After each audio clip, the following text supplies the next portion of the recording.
In all of college football. No list is complete without Ohio State and USC.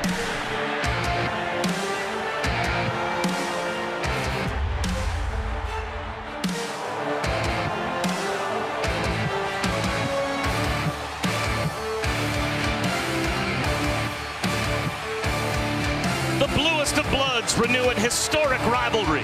Trojans, Buckeyes, the Goodyear Cotton Bowl Classic. Next.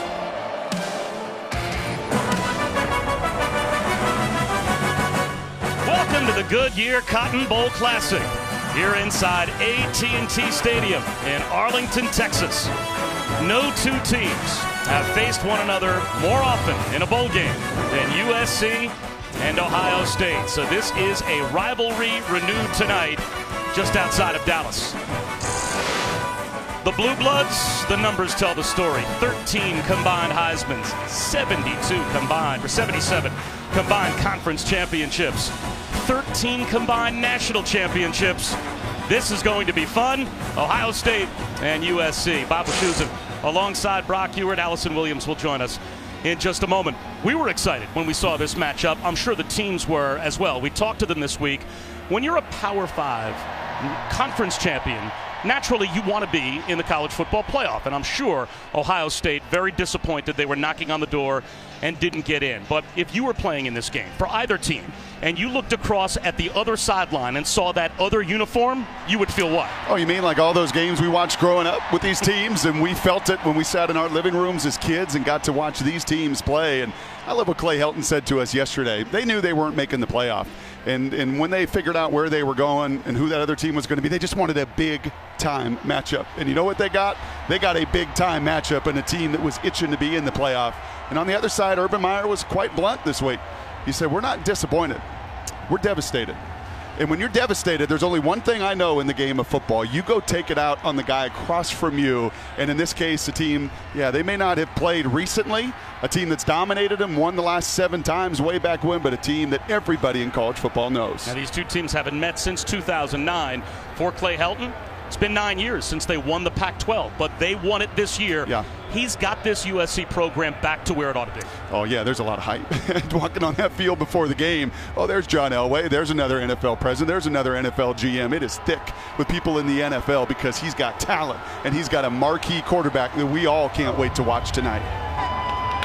Sam Darnold set for what might be his final game for Troy. And here come the Trojans.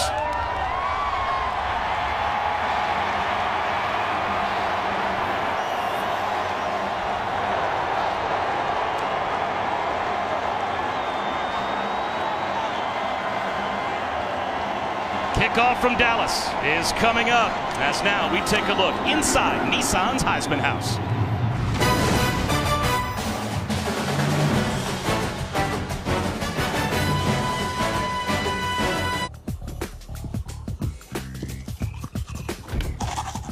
Oh, Joe.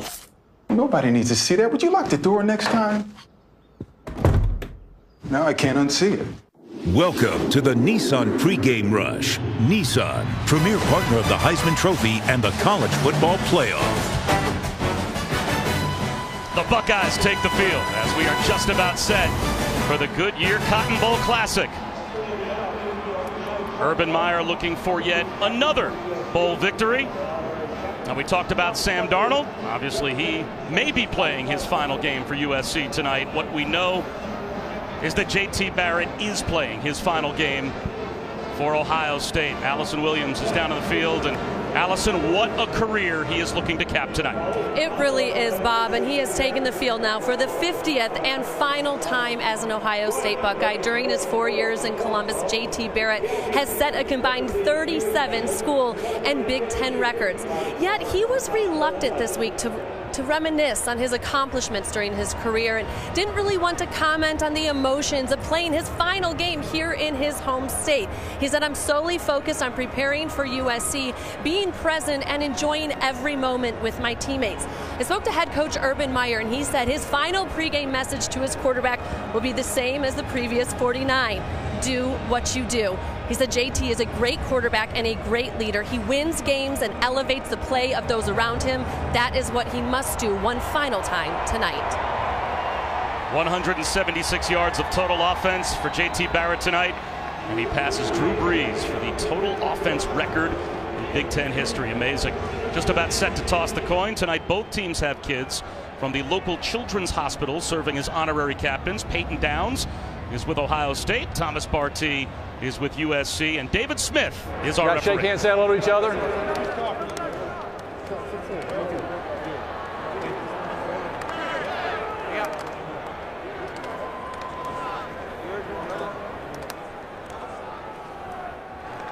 You ready? All right, gentlemen, welcome and congratulations to your being selected to participate in the 82nd Annual Cotton Bowl Classic. My name is David Smith. I'll be the referee for today's game. I have the commemorative coin that will be used today in the coin toss. Each team's logo is on one side of the coin, USC and Ohio State. Doing our coin toss today is Mrs. Gail Ewing. Mrs. Ewing's automotive group has provided cars to the Cotton Bowl for the last 50 years. Mrs. Ewing, you have the honors of doing the toss. Go ahead.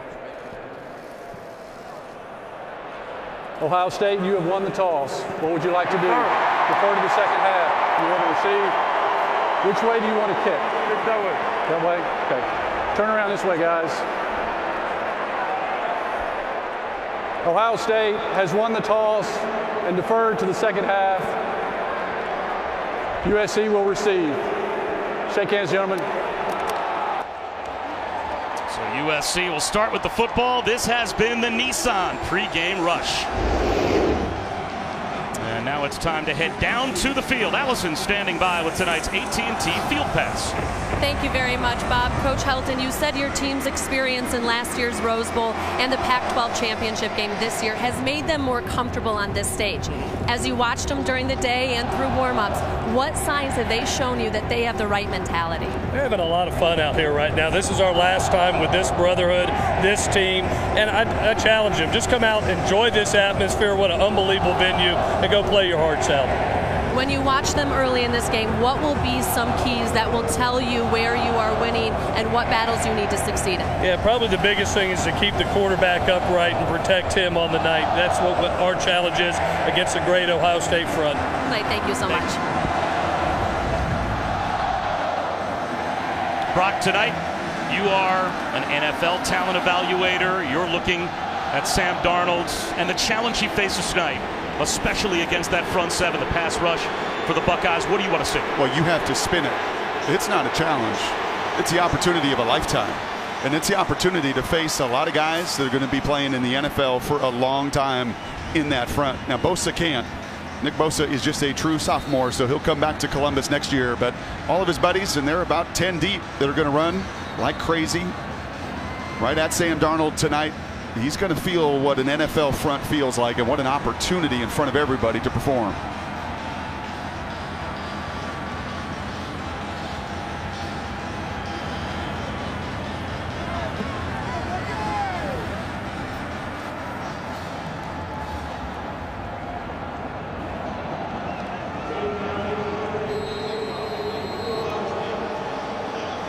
Blake Hallbill will kick it deep to Velus Jones. And the Goodyear Cotton Bowl Classic is underway here in Arlington. Jones for the 2. Can't even make it to the 15. Field position on the side of the Buckeyes, but on the side of the Trojans, Ronald Jones. He can flat out go. And he's the one guy that really, outside of Sam Darnold, that really put some concern into Greg Schiano and the defensive staff there for Ohio State. Because if you're just not sound and you're one gap off or one assignment wrong after a month layoff, that guy hits home runs.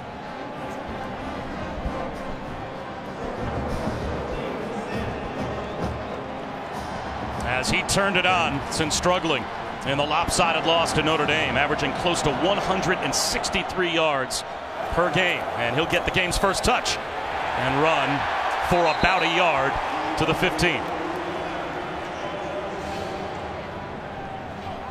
So second down and long for Sam Darnold, who was a semifinalist for the Maxwell, Walter Camp, Davey O'Brien awards, and he might be looking at the top overall pick in the NFL draft if he decides to go pro.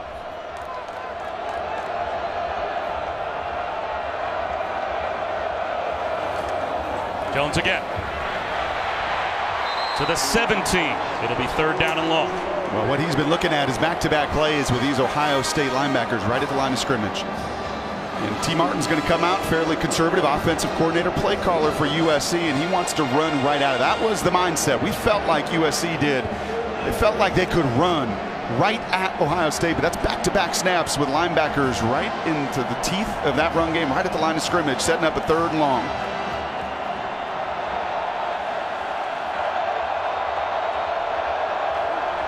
Five-man rush.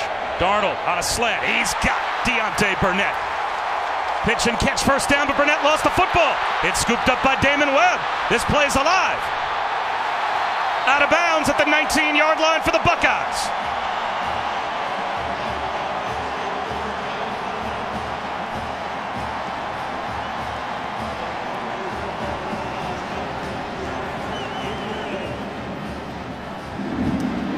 Nobody throws more in-breaking routes than USC does, but that is loose with the football. If you're Deontay Burnett, that is way too loose right there. And you've not played for a month. And I know both of these coaches are nervous about tackling and ball security and all those things they're always nervous about in a season opener. But in some ways, with these kind of layoffs, it feels like a season opener. Deontay Burnett way too loose, and he knows he's got to hold that tight to his body, and you see some of the speed and the pursuit of the Buckeyes defensively. First possession for J.T. Barrett starts in the red zone with J.K. Dobbins to his left in the shotgun. Dobbins inside the 15-yard line. He picks up about 4.5. And just compare and contrast first carries of the game. Very similar calls, inside runs. USC 1 yard. Linebackers right at the line of scrimmage. That time good push from the Buckeyes and a 4-yard gain as Dobbins falls forward.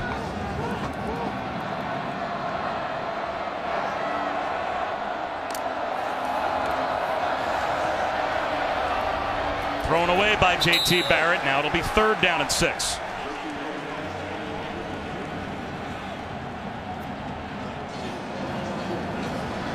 Awfully big third down here. Sudden change for USC defensively. And Urban Meyer knows you've got to capitalize on these takeaways. Awfully big here early in the first 2 minutes of this game. Empty backfield, 5 wide at the bottom of your screen. The widest receiver to the left is J.K. Dobbins. Barrett over the middle. He's got a man. Down to the 6-yard line goes Marcus Ball with a first down. It's first and goal, Buckeyes. That's one of the huge advantages that JT has tonight. He's not facing a front loaded with 11 guys deep, and you could see the pass protection hitch, and getting to his third, fourth option and Bob for the first down. And they waste no time. Here's Dobbins trying to move the pile down close to the goal line. It'll be second down and goal, just inside the 1.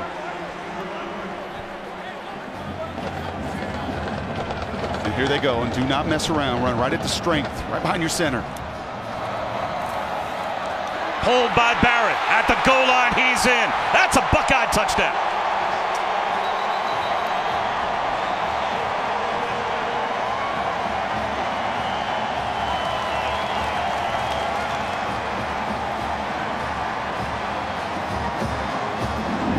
And even a better option, because everybody knew that they were going to fake that or run that right up the middle. And this is what Barrett does best. No doubt he crosses the goal line there, and he adds to his Big Ten record. Now 146 touchdowns for the senior. Sean Nurnberger adds the point after. So the Deontay Burnett fumble costs USC 7. J.T. Barrett, a 5-play red zone touchdown drive, and the Buckeyes have the early lead. By Goodyear. When Mother Nature blitzes, you'll need the very best traction on and off the field. You'll need weather ready. Goodyear, more driven. Bob Wischusen, Brock Ewart, Allison Williams, the rest of our crew at the Goodyear Cotton Bowl Classic. An early turnover, Deontay Burnett fumbles. J.T. Barrett makes them pay a red zone touchdown for the Buckeyes. They've got a 7-0 lead. And I think that's going to be an awful lot of the play-in tonight. JT's final game wearing this uniform, and I think he's going to run. You watch Notre Dame and their quarterback Wimbush run for over 100 yards. It's his finale. He's got nothing to save himself for. That won't be his last rushing touchdown. Another returnable kick. Bayless Jones inside the 5. And again, field position on the side of the Buckeyes. He gets out to the 16-yard line. Let's take a look at tonight's Chick-fil-A impact players. We've seen a couple of them already for USC. You will see them featured throughout the night. Ronald Jones is their star running back. He's their home run hitter. Deontay's got to have better ball security. I talked about that front 11 deep, but we will not see Denzel Ward tonight. He has made the decision. He will not return to school. This was news to all of us today. A business decision for Denzel that he will forego his final year and he will forego his final opportunity tonight.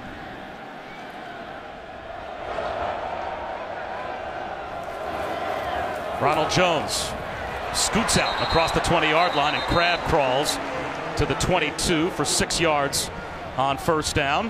And there are two sides to every coin.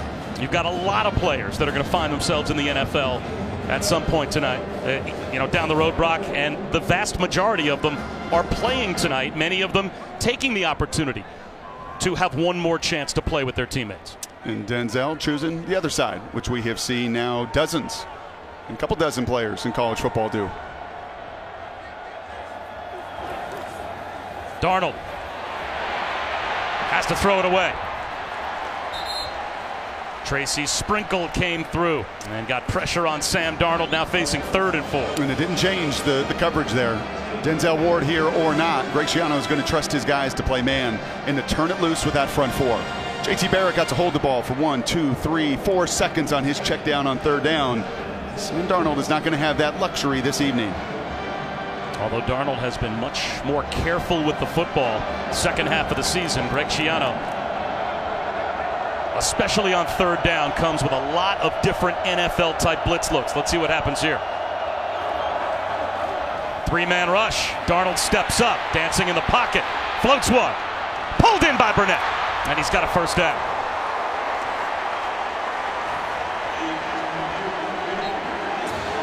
That's what Sam does best. I mean, you study his tape, and it doesn't have to be in rhythm. That's why the NFL loves him. He's 6'4", he's 225 pounds. We watched him out there at walkthrough. Maybe the arm isn't overwhelming. There may be some that throw it a little bit better, but as far as the creativity factor for a player of his size and its stature, it is impressive. Play action, slings one down the sideline, climbing the ladder to try and haul it in as Tyler Vaughn's, and it's a catch. The red shirt freshman, an amazing catch. What a throw from Darnold. Now there's one spot to put that one, and that is trust. And they're picking on Damon Arnett there, and he's going to have to step up his game without Denzel. That's what you're going to get. You're going to get one-on-one opportunities, and you've got to take advantage of them. A gain of 27, and USC in business after the turnover that cost them 7. Ronald Jones tripped up and brought down for a loss.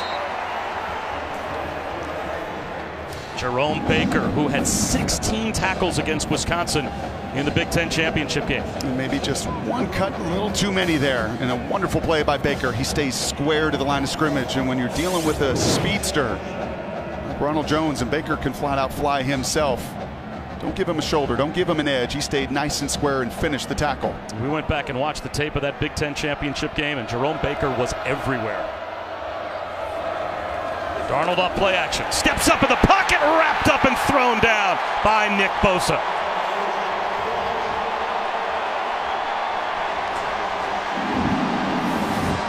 Big Ten Defensive Player of the Year. Look, they're trying to get help.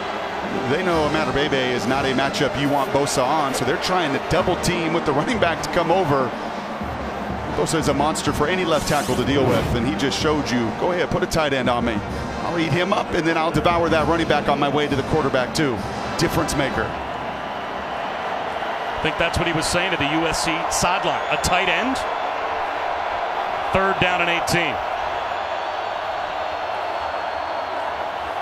The rush coming again. Darnold, long throw to the sideline, broken up. Good coverage from the true freshman Kevin Deaver on Stephen Mitchell. And that's going to bring the punt group out for the Trojans. You mentioned it right there. That is a true freshman now thrust in the spotlight. And the USC faithful on the sidelines wanted a penalty here. He runs the comeback. He is out in front of it. You could see him, and Greg Schiano's telling him that you ran the route. Just be careful there with the contact.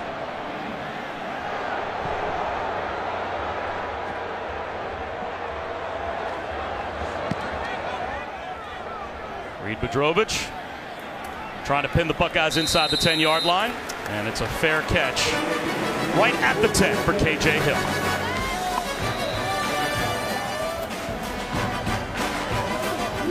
Bowl Classic, brought to you by Goodyear, hardworking tires that deliver blimp-worthy performance. AT&T, the all-new Accord from Honda, and Taco Bell, official partner of the student section. Sometimes you gotta live Mas.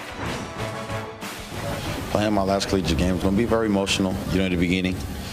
Just like my senior night, at USC, my last time in the Coliseum, but this time, my last time putting on the uniform. It's going to be hard a little bit, but I know, I have a job to do, and the job is to win. The fifth-year senior Chris Hawkins, strong safety for USC, making his 36th career start tonight. Lost his grandmother to breast cancer the night before the Pac-12 championship game, and the next night went out career high, 14 tackles and a forced fumble in the win over Stanford. And now the long field for Ohio State with the 7-0 lead. And around to Paris Campbell. And he is out to the 16-yard line. Now that's a run to the perimeter. They like to run up the middle. Why? Well, that's because, Brock, they are running behind the best center in college football, Billy Price. And it's hard to do on TV. I understand it. You want to watch the ball. You want to watch all the pretty guys on the perimeter. But do yourself a favor at times and watch this center. He's the best in the game. Was an All-American as a guard a year ago, and he's going to play in the NFL for a long, long time. And that Remington Award trophy belongs to Billy Price. That's a first down run. Up the sideline from Mike Weber. Biggie Marshall made the stop. And he's just so darn athletic. I mean, he's a powerful man that he's going to win at the point of attack. But what is so impressive about him and talking to the offensive coaches is how he can move. And just that last play, those end arounds and the movement, the screens, everything out in front of it. And that's what makes him unique, as well as just setting the tone for the entirety of practice. His attention to detail and his work ethic, second to none.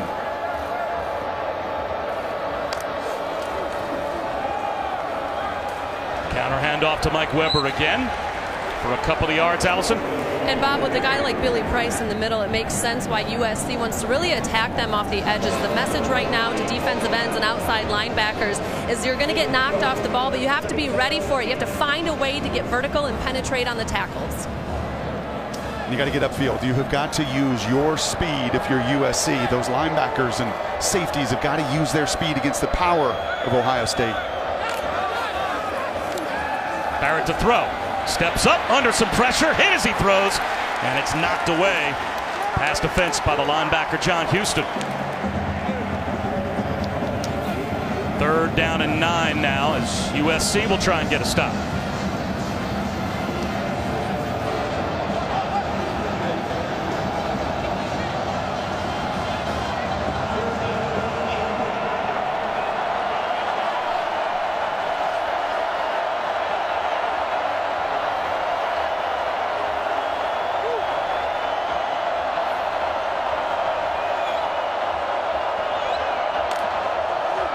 Trojans send a blitz. Barrett in trouble and thrown down. Uchenna Nwosu right up the middle. And this is a new look for USC, something Clancy Pendergast talked to us about yesterday. Their best player defensively, and there's no question about it. And he's usually an edge rusher in their nickel pass situations, and that time they stack him right behind the defensive line. And he actually gets by Price and the running back. We watched Bosa on the other side devour a tight end and a tailback. We're seeing the impact player there, Nwosu, running right by Billy Price, right through the running back and bringing JT Barrett home down.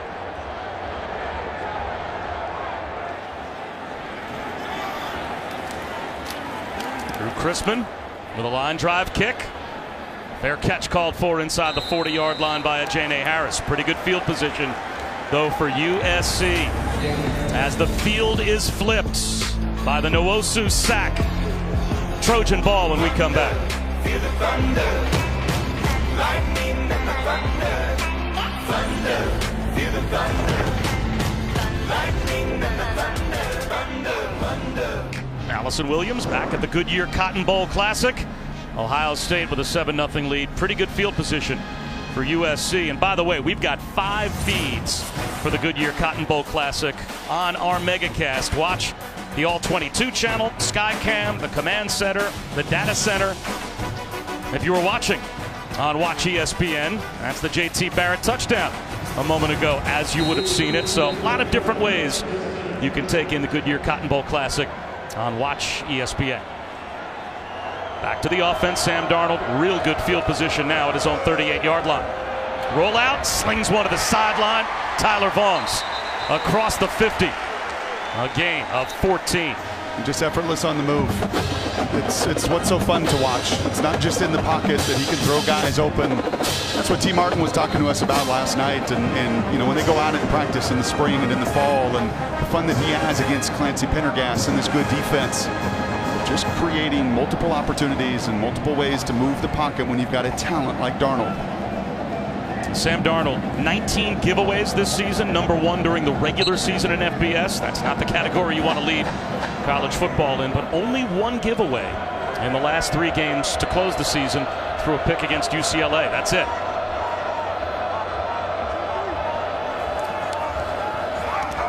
Slant, busted up at the line, and it falls incomplete. He wanted the quick hitter, and it looked like Jalen Holmes may have deflected it at the line for Ohio State. 2nd and 10. Yeah, you see this a lot against Ohio State. You see screen passes, you see shovel passes and draws when you got as active a group in front. You know, you see movement. You want to get them off their target. You want to change their eyes. This is also a pretty savvy group. Holmes, a senior, he can feel that play happening in front of him and gets his hands up.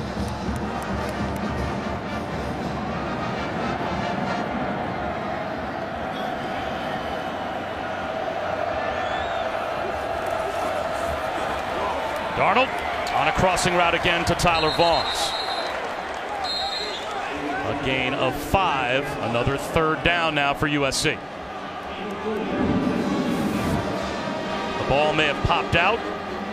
Officials ruled him down, and you can see the knee hit before the ball came loose.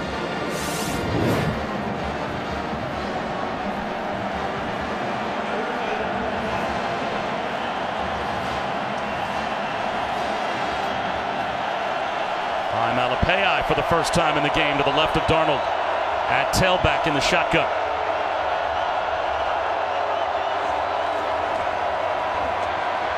Darnold finds a soft spot to Deontay Burnett. The ball comes out. Burnett dropped it. They rule it incomplete.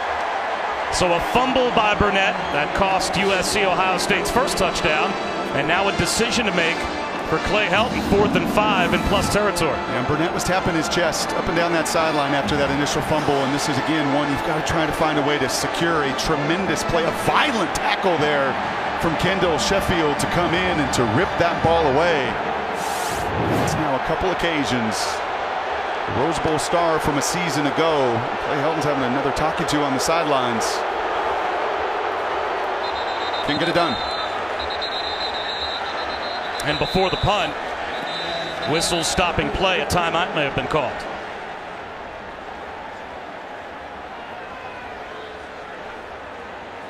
Is this going to be a coach's challenge potentially from Clay Helton? Does he think that that should have been a completed ball to Deontay Burnett? And we all hear about how important it is to be able to survive the ground.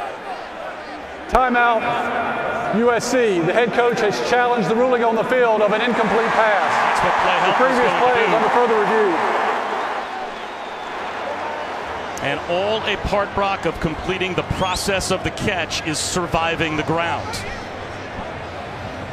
We've got Bill Lamagna, our rules expert, 20-year referee in the Big Ten, and was the head referee for a couple of Cotton Bowls And Bill, would you say that that is surviving the ground for Deontay Burnett as the ball gets ripped out just as he hits the turf? 3 things are required. You got to have control of the football inbounds, and you got to survive an immediate hit going to the ground. So he gets hit, he survives it, and then when he is on the ground, you see that ball ripped out, Bill. I don't see enough video evidence to change this call. Don't you love these calls of catch, no catch? They never come up in big games. It's one of the most controversial calls in the NFL and in college football. Well, what's a catch? What's not a catch? You heard the crowd all react. Okay, now play a little the other side here, Bill. He gets hit, and he secures the ball. He catches, he secures it. He gets hit, he goes to the ground, and after he makes contact with the ground, then the defender rips the ball out. That's the second act. So then he would be down. So that could be, by definition, surviving the ground, and this may turn out to be a good challenge by Clay Helton. Here's the call. It's a quick review. Yeah. This replay was booth initiated, and USC will not be charged a timeout. The ruling on the field of an incomplete pass is confirmed. It will be 4th down. And it was confirmed, and Bill was right. It is, and you were right as well, Bob, and that is that contact with the ground all the way through. You have got to survive it.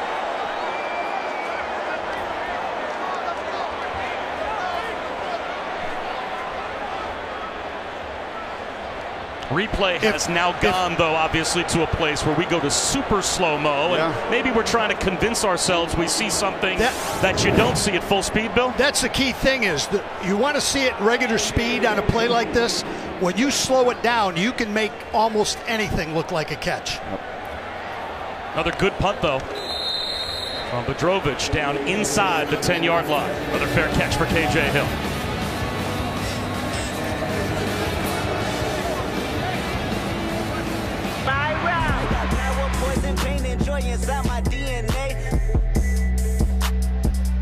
Kendrick Lamar will be performing at halftime of the national championship game.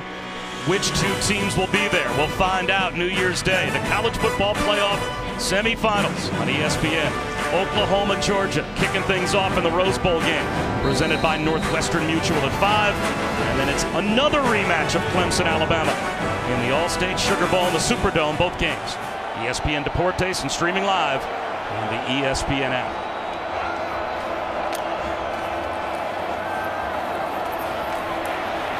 Barrett brought down near the line of scrimmage.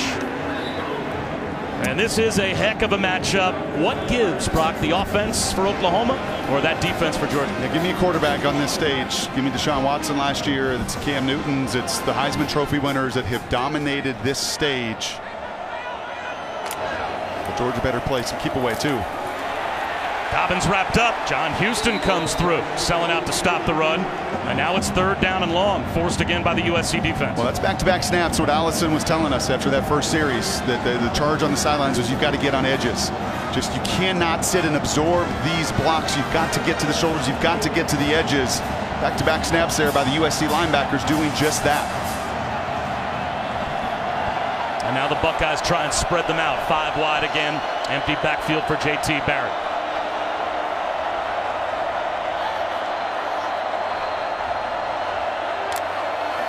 Here comes a blitz. Barrett steps up. In stride, he's got Austin Mack. 1st down and more out to the 43. Can't do it better than that. And J.T. Barrett saying, Sam Darnold on the other side is not the only creative quarterback here tonight. Stepping up into the pocket, not flushing to the side, but right up into the pocket. Eyes up, throws a dart for the 1st down. Dobbins. And the pile moved for a couple of yards. Josh Fatu was able to make the stop, and J.T. Barrett has been terrific against the blitz. 9 touchdowns, no interceptions against a USC team that blitzes often. Play action here to the sideline. Perfectly timed again to Austin Mack. That is as well timed to throw as I've seen J.T. Barrett make. You'll hear coordinators say throw him open. This is on rhythm. This is on time. The ball is out before Mack even turns around. That's well done by J.T.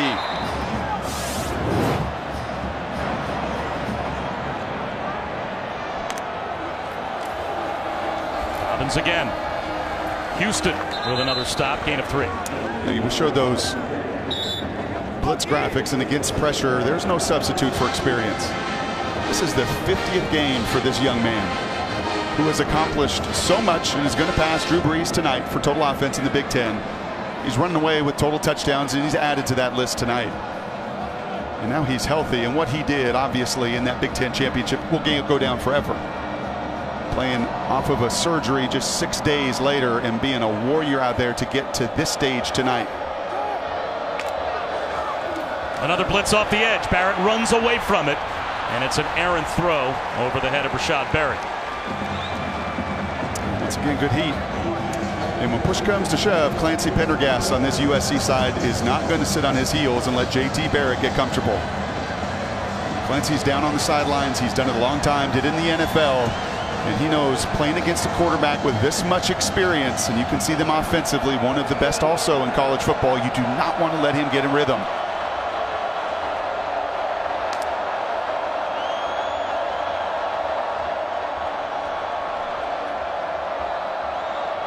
Clock down to 5. I'm not sure they're going to get this play off. At 1, it goes to 0. Flag thrown. It's delay of game.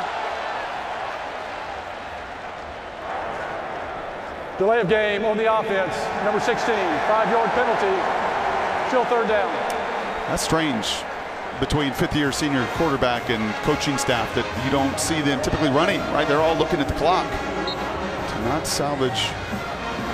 And you can see right there may be a little indicator there, and talk with a coach there who's supposed to watch that play clock and make sure a timeout is called to that line judge. Well, also you see the chess match between Clancy Pendergast's and Urban Meyer's offense as USC came up showing blitz, then the look over from J.T. Barrett, and it ate up the play clock. It's 25 seconds. 2-2-5. And they have to adjust the game clock by 9 seconds. And that's Clancy right there, and that's an NFL background. Coordinated a lot of NFL defenses, and he said he hopes to get to a chess match tonight because he's more than willing, and he's got his guys ready after a month off to be able to checkmate, check out. There's some benefits to having a whole lot of practice time.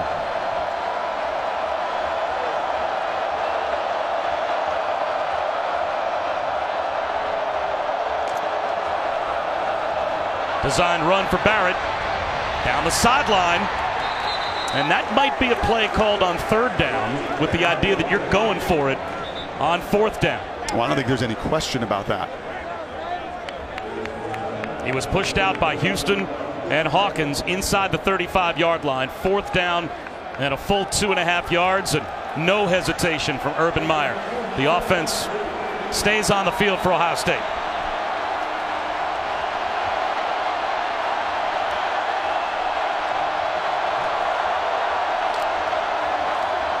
Barrett, he's got plenty of room. The first down and then some into the red zone.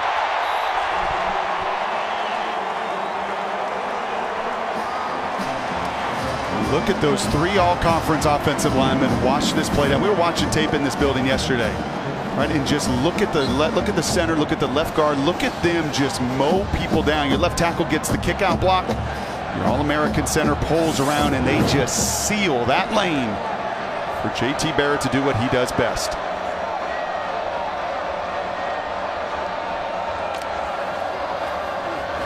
Tenth play of the drive is a Mike Weber carry inside the 15-yard line.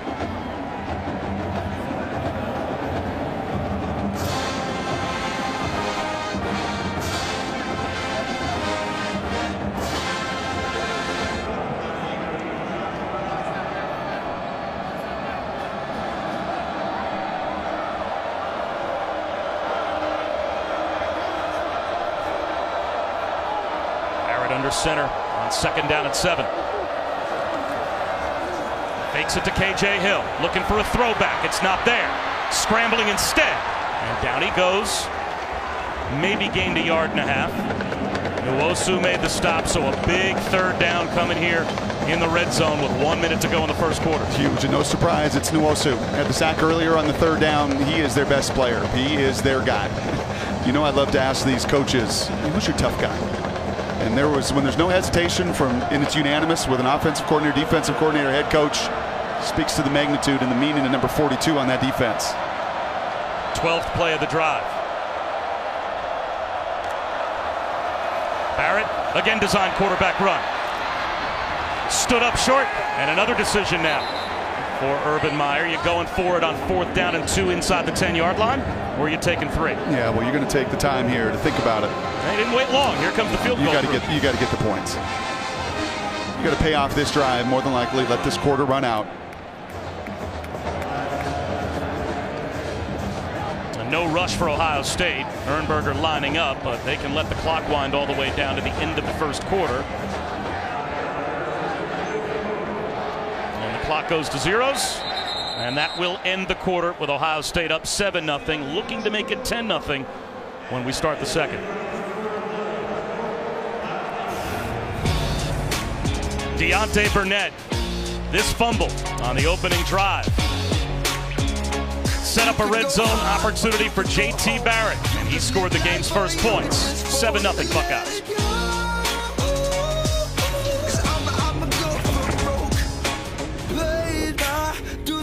Best of the regular season to the Goodyear Cotton Bowl Classic by creating the Live Ma student section. Tonight they're picking up the tab for student tickets from each school, giving the biggest games back to the biggest fans. That's the way it ought to be, as we have a terrific way to begin these New Year's 6 bowl games on ESPN.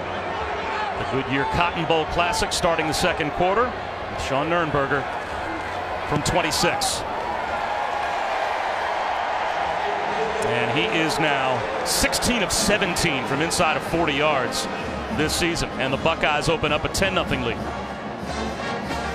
That's 22 first quarter plays. I don't know about you, Bob, but I look more and more at those number of plays. With these tempo, no huddle teams, and the number you seem to hear more often than not is 85. If you can get to 85 plays over the course of a game, you really have a chance to do what TCU did at Stanford last night, and that is wear them down and run them down. And that's 22 first quarter plays for the Buckeyes, and that's concerning for these guys because they've not been able to sustain drives for USC.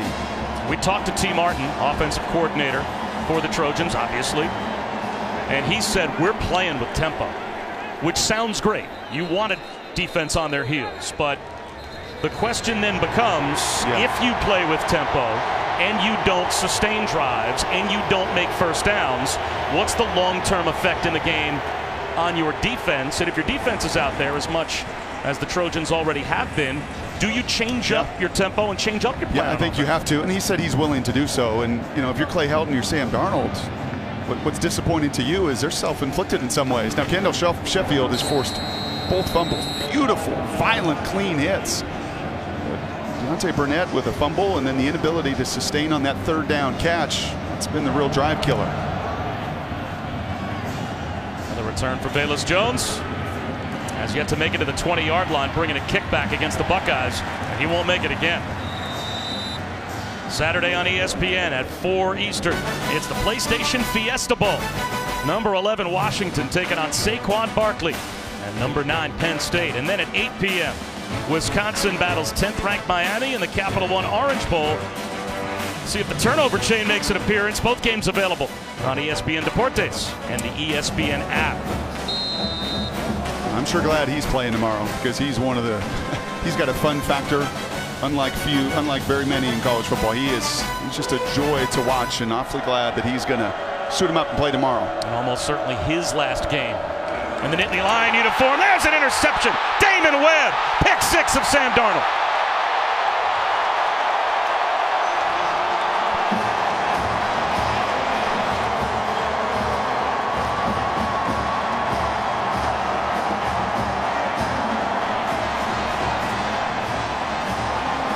Pre-snap and post-snap. You've got to get your pre-snap read, and the pre-snap said one thing to Sam Darnold. But this is a nifty defense, and Damon Webb is a veteran, savvy safety, leads his team in picks, and look at him post-snap. Sometimes when you fake like that, it just takes your eyes off momentarily. Right, and that's why you have got to see on those throws, you've got to see that pre-snap, and then you got to confirm it after that fake, and he didn't, and Damon Webb made him pay.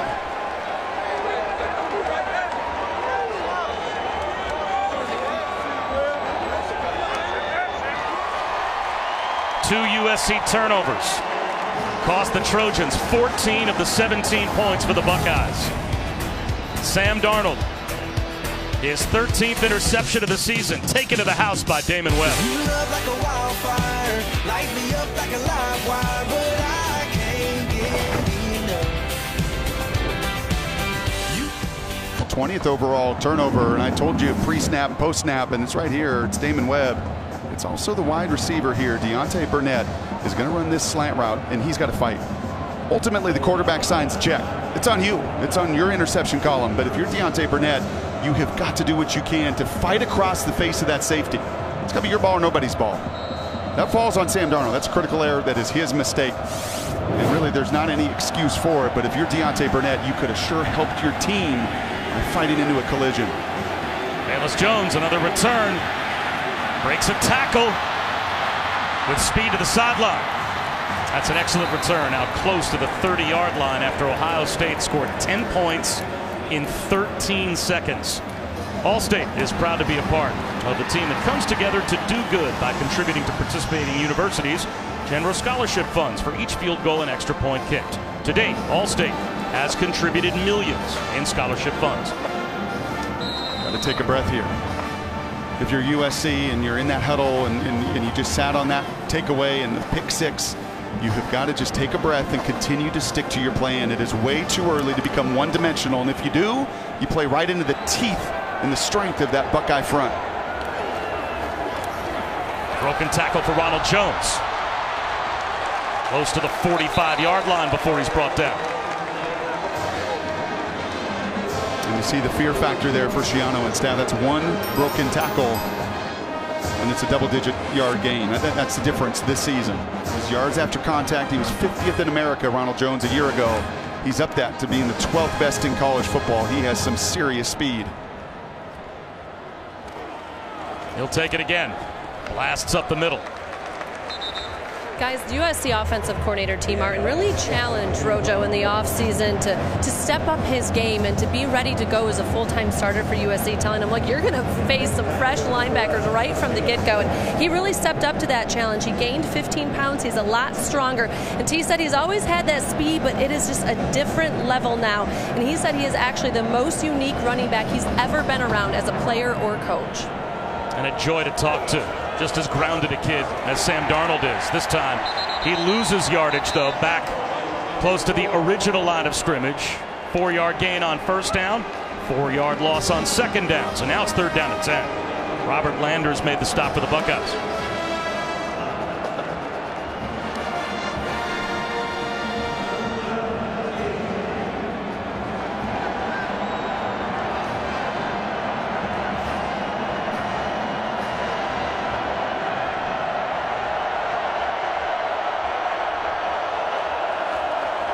Sam Darnold looking at a blitz, floats one to no man's land. Michael Pittman broke his route off, and Darnold thought he was heading down the sideline. Miscommunication, and a punt coming for USC, down 17-0. And that's one of those routes that's based on the safety or the look. You're either going to run the fade route, and that's going to convert. That comeback is going to convert to a go route. That's what Sam Darnold was anticipating, and Pittman on the other side said, no, I'm going to stick to that comeback and try to get that first down at the sticks. And that's what USC could not afford, down 17 in this situation. Once again, the inability to sustain a drive. Reed Bedrovich, wobbly kick to the sideline. And it goes out of bounds, doesn't even reach the 20-yard line. Out at the 26 for the Buckeyes.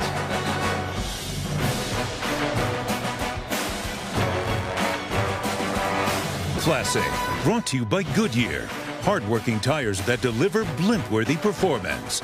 IBM, you powered by data, knowledge, insight. That's you to the power of IBM. Allstate, official protector of college football fans. Gatorade Thirst Quencher, the proven sports fuel. And Marathon, fueling the American spirit.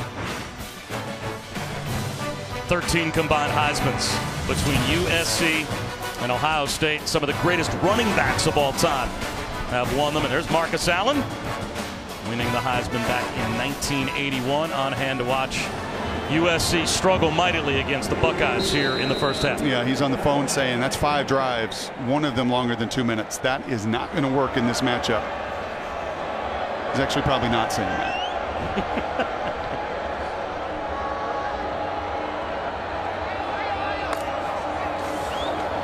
Toss to the edge. J.K. Dobbins tripped up, maintains his balance. Terrific behind the line broken tackle as Nwosu couldn't bring him down. And Dobbins ends up getting out to the 32-yard line, picks up close to 7.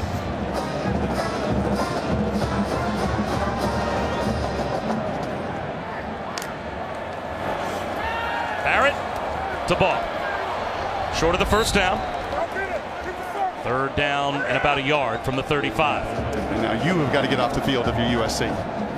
Okay, you have got to get your offense back, and you've got to find a way here on 3rd and 1 to get up into those gaps and stop the bleeding. And that's where a defense can benefit an offense. So often that offense, like we're seeing tonight, can hurt a D. The Trojans have to step up in this down and distance.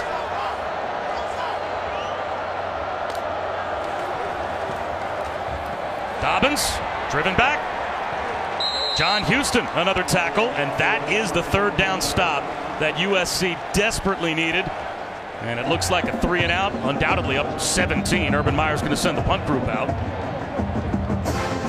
Well, it was Houston and it was Cameron Smith that were the beneficiaries of a whole lot of penetration from Nwosu. I mean, the number of times we have called Uchenna's name tonight, he has been the sacker, he's been the playmaker. Came up huge against J.T. Barrett in that moment. It was his initial penetration. He crossed the face of the tight end, Marcus Baugh. He got into the backfield, and that is why the Buckeyes are punting. He's a good one.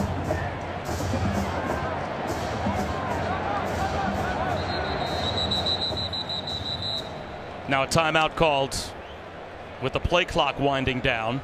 A flag thrown maybe for delay of game, but it looks like Urban Meyer may have been granted the timeout before the flag was thrown. Let's see. Ohio State.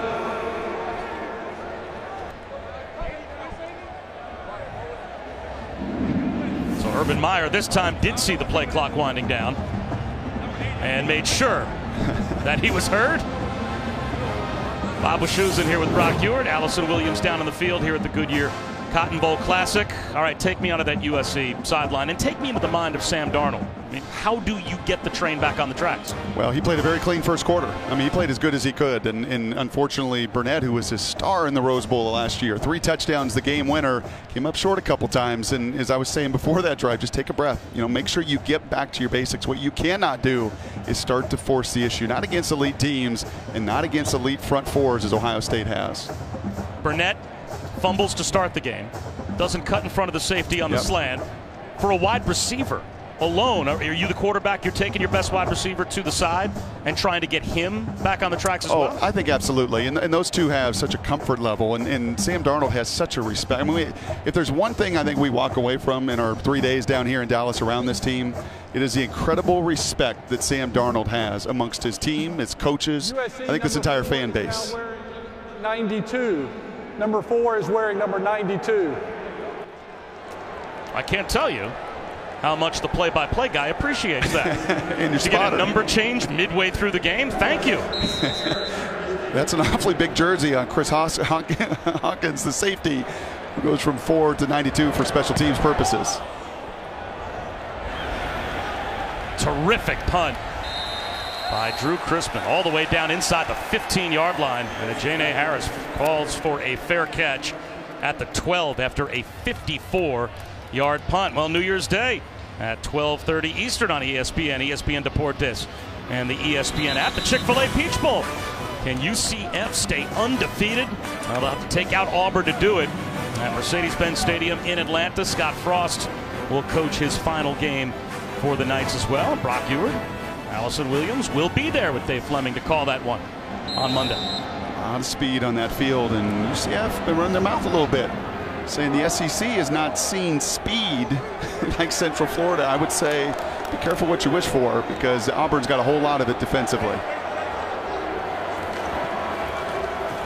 Ronald Jones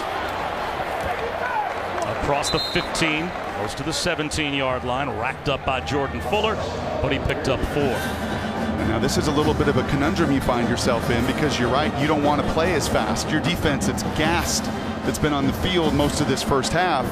You want to protect them, but you also have been practicing for a month to get into your tempo and to get into your rhythm by playing fast. It's a difficult spot you find yourself in with a 0 on the scoreboard.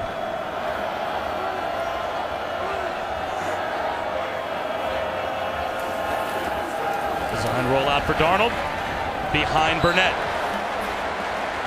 So now it's 3rd down and a long 5, close to 6. And these two are just not right. I mean, that's pitch and catch. And Burnett started to turn upfield, didn't think Sam was going to throw it to him in the flat. And you could see Sam there shaking his head. That's about as much negative body language as you're ever going to get out of Darnold. And I promise you that is, hey, come on, receiver, just keep running to the flat. It's not try to get cute against this defense. You have got to be on every last detail. Darnold has 1 for his last 6, including a pick 6. Another design rollout. And that time Burnett reaches the ball out. Did he get it to the 1st down line to gain? Very close. Oh, if he's got it, it's by the nose of the football. Damon Arnett made the stop. And the chains are literally a yard away from the football, and they still may have to measure to see if he got it.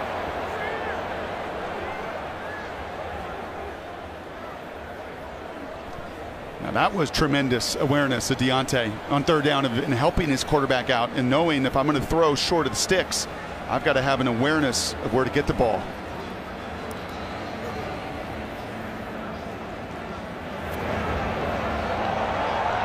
It might be less than what David Smith just said it was. He signaled over to the USC sideline that he is short by an inch. He might be short by less than an inch, and that's only if it's a good spot. I think replay has already buzzed down. They want to take another look at the spot of the football. The ruling on the field was the runner was down short of the 1st down. And remember, that left hand of Deontay Burnett is not down. All right, this is a tremendous job of body control. That is going to be a 1st down. But I can't tell you how fast that happens. Having lived the life one time of a headlinesman for a spring game and trying to spot a ball. Yeah, I watched the tape, and you were awful. Yeah, real bad. Just terrible. There's simply no debate about that. Because things move real fast, and especially for Burnett. And maybe that gets him going right there. Maybe that is the one play that he needed to get his mind right. To just say, okay, fumble, ball security, I get it, as he was patting his chest. You know, the 3rd down collision, Kendall Sheffield made a wonderful play to tear it out. You know, the slant route that you would love to have seen him be violent and get through the safety and make some contact. By that time, maybe just one play, like they say about shooters. You just see the ball go through the net one time, and you just get some comfort and some confidence that you can get it done, because that was a tremendous effort.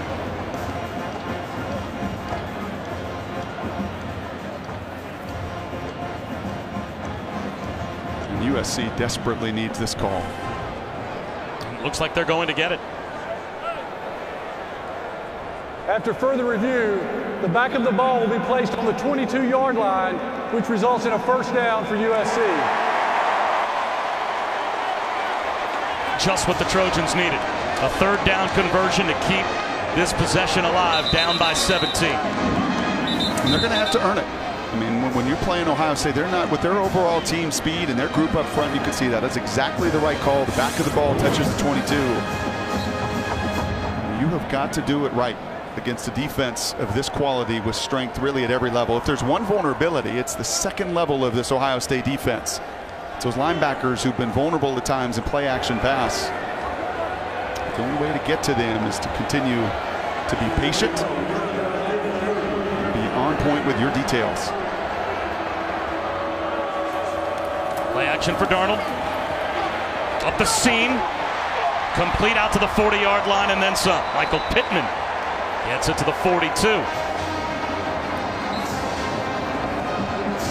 Gain of 20. And that's exactly the point of emphasis right there with the play action. And those linebackers whose eyes can sometimes just get in the backfield and get a little bit lost in their coverage, and throwing right behind the ear of Jerome Baker, throwing your receiver open. Well done by Darnold. And off to Malapaya. A yard, maybe a yard and a half. Tough Borland took over at Mike linebacker for Ohio State. Has started the last 5 games in a row, made the stop. Going to be some hard yards today for Ronald Jones. He may spring one. He may get a gap, and they may bust an assignment, but more than likely these ends are playing so well out on the edge. That's what Bosa and Hubbard, Lewis, these guys are so well trained to set that edge and let that speed inside pursue. Four-man rush. Arnold out of the pocket. There he goes. He'll scramble across midfield to the Buckeye 42-yard line for a first down. 14 yards on the run by Sam Darnold. This is one of the things that I do like about Sam and what you have to have at the next level. You've called the games for 15 years at the NFL level, Bob, and you know this. You have to flush negative plays. You throw a pick six, you're down 17-0. You cannot flinch or panic. And Sam hasn't done it this season. And I don't expect him to tonight. Darnold looking downfield. Over the middle, he's got Deontay Burnett. That's another first down. Down to the 28-yard line of Ohio State, a gain of 14 more. It just feels like a drive for the Trojans that must end in points.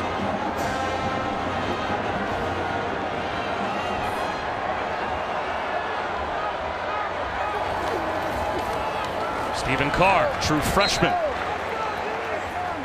maybe picked up a half yard. When I talk about setting an edge, it's not just getting to the quarterback. You'll hear this all the time. It's a Bill Belichick, right? You want to set that edge so strong. Look at that. There is nowhere. Hubbard is setting this edge. You're not going to run outside here. It doesn't matter who you are. And when you can set those edges, and then you've got guys inside that can defeat blocks like Draymond Jones can, like we saw earlier from Landers. It just squeezes any run lane.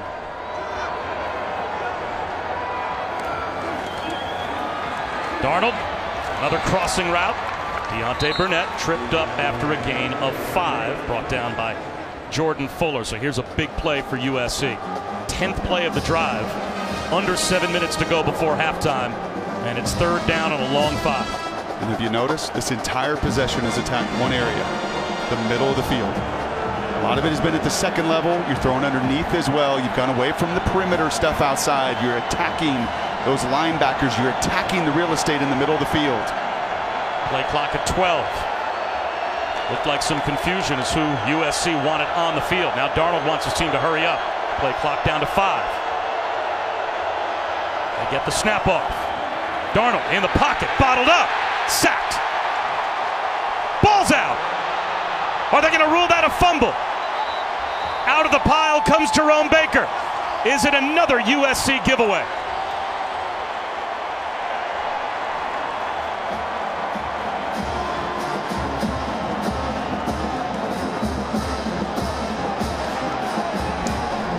They've got the ball spotted at the 41-yard line after the return by Jerome Baker. So it looks like the ruling on the field is going to be a fumble and another recovery by the Buckeyes. They call it the 4 rushmen. They put their 4 defensive ends out on the field. I don't think there's any debate about that. You see the ball out early. And that's now turnover number 21 for Sam. I don't think there's any doubt about it. The play is under further review. The ruling on the field was a fumble recovered by Ohio State. It was Tyquan Lewis, number 59, who comes in. He's an end, but when they get to that package, and think of the New York Giants back in the day with their NASCAR package. They were one of the first to defeat the 19-0 Patriots, and they did it by putting so much speed in their nickel pass rush. That's exactly what Ohio State and Greg Schiano have done. When you get matchups like Lewis on a true freshman right guard, 59, and there's no doubt. And if there's a knock on Sam Darnold, that's it. Ball security, valuing the football, the number of giveaways that he's had this season. And in that scrum of players, to have the ball out there in one hand and loose like that, you're asking for trouble. Yep. And it got knocked away. It should be a pretty quick confirmation, you would think, of the call on the field of the Baker fumble recovery.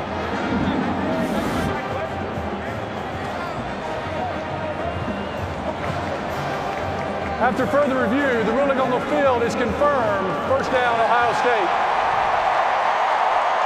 A disastrous first half for USC continues. Another takeaway by the Buckeye defense. Honoring blimp-worthy athletes who demonstrate hard work on and off the field. Goodyear, official sponsor of the college football playoff. Bob Wischusen alongside Brock Ewert. Allison Williams down on the field inside AT&T Stadium as Sam Darnold has given it away twice tonight. And all season long, turnovers have plagued the potential #1 pick in the NFL draft. Now it's J.T. Barrett back to work with great field position after the third takeaway by the Buckeye defense. The first 2 takeaways resulting both in touchdowns.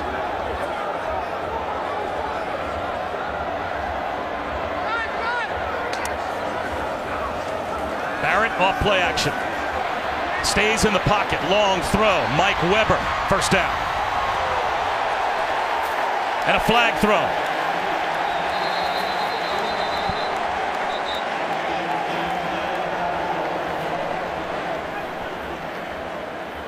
It looks like 15 more might be tacked on, as that might be a face mask call. Is there a little difference in the pocket between these two cornerbacks? Personal foul, face mask, number 24 on the defense. 15-yard penalty will be added to the end of the run. First down. That's Isaiah Langley starting in place of the injured Jack Jones. Pretty clear. And those offensive guys, I know every defensive guy right now is sitting home screaming, going, that's just not fair. All right, every rule is made to protect the offensive guys. He put his hand in my face. When you're a defender and you grab and you yank, you're going to get the 15 against you. And the offensive player did not grab the face mask and yank like the defender did. That's the first USC penalty, but it's a costly one. So 1 snap and inside the 30-yard line for the Buckeyes. Play clock down to 1. Another timeout called from the sideline by Urban Meyer. And he is frustrated with J.T. Barrett, it looks like. They're second. As there's just not recognition of the fact that that play clock is running. This will be a 30-second timeout. Well, that's the back and forth. You're trying to get to your call. That's what Urban is saying. Hey, don't worry about the perfect call. Run with some of your tempo. And JT, they do some check with me, and you see the offensive line coach right there as well, and they're working together. They got calls in their run game to a 1 technique or 3, and if they move and switch, it also comes important. I'm sure this is where some of the savvy of Urban Meyer is going to say, hey, line up and run it. Right? Even if it's not perfect and it's not the perfect picture, okay, we've got these guys on their heels. Let's dictate with our tempo.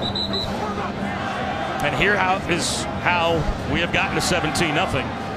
And that's 3 giveaways, 2 of them resulting already in touchdowns. Deontay Burnett, opening drive of the game, coughed it up. And then Sam Darnold with a room service pick 6 to Damon Webb. And then the last one, just a little loose in the pocket for Sam Darnold, just feeling the onslaught of that rush. There's no better predictor in football than turnovers. Design run and a broken tackle for J.T. Barrett. There he goes. Barrett to the house. Ohio State, another touchdown.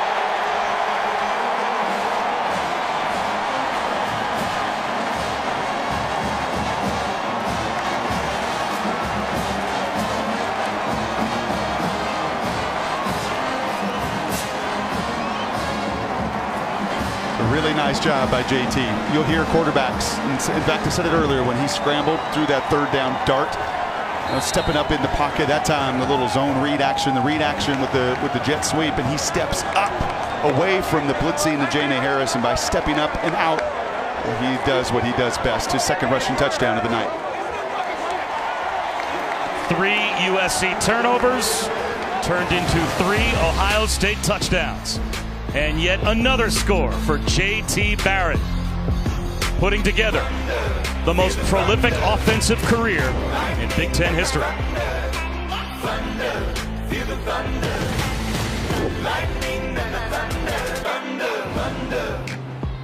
Year Cotton Bowl Classic, Bob Wischusen alongside Brock Ewert, Allison Williams down on the field.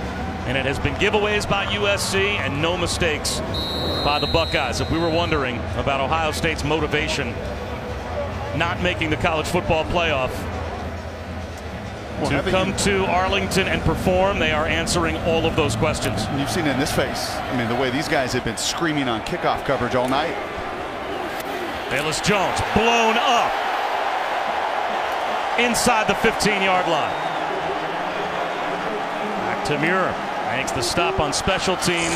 JT Barrett continues to pile up the numbers. Now up to 147 touchdowns responsible for, continuing to add to a Big Ten record. Toss all of these numbers into maybe the most important one. 37-6 Brock as a starter, and 4 of those wins coming in the 4 starts against Michigan. Oh, that happened? Someone has mentioned that in their publicity material. If I'm JT, that's probably the first line in my bio. That might be the first bullet point.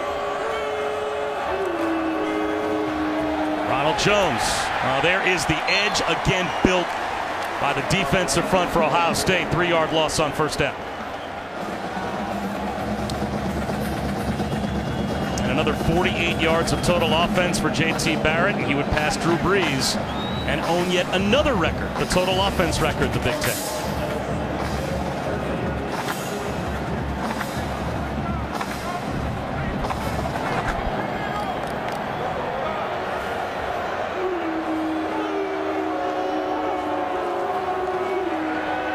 Darnold overthrown, looking for Tyler Petit. 3rd down and 13 coming up. Bob, after that pick 6, Coach Helton came over, had a direct one-on-one brief conversation with Sam Darnold, seemed to kind of offer him some reassurance. And then he went over to the offensive line and he told his guys, look, we have put ourselves in a hole, but we will dig our way out. But you guys have to win your one-on-one battles. If you give him time, talking about Darnold, it's cover 1 all day. He has to have that time here on 3rd down and 13. Press coverage, one-on-one. Long throw. Over the shoulder, and it's pulled in by Michael Pittman. What a catch. And will that breathe a little life into the Trojans? And there's that cover 1 that Allison was just talking about. You're going to get man-to-man. I mean, these guys are confident in what they do. That's Damon Arnett. And you really can't catch it any better than that. Michael Pittman, that name might be familiar. His dad was an excellent running back somewhere. He's saying, yeah, that's how you do it, son. That is how you beat press coverage. Darnold, another deep ball. Incomplete, almost intercepted. That is a long way to run for a Mike linebacker and Chris Worley, but he did a great job in coverage underneath. And that's one you can't throw. So it's one thing on the previous snap, right, when you've got safety in the middle of the field and you're throwing away from it. That time you're throwing into the teeth of coverage. That's a desperation throw, and you can't do that even though the scoreboard may indicate it. Is there any way for USC to get back in this game other than just giving it to Sam Darnold and letting him sling it around? Well, the danger is you've got to block these guys.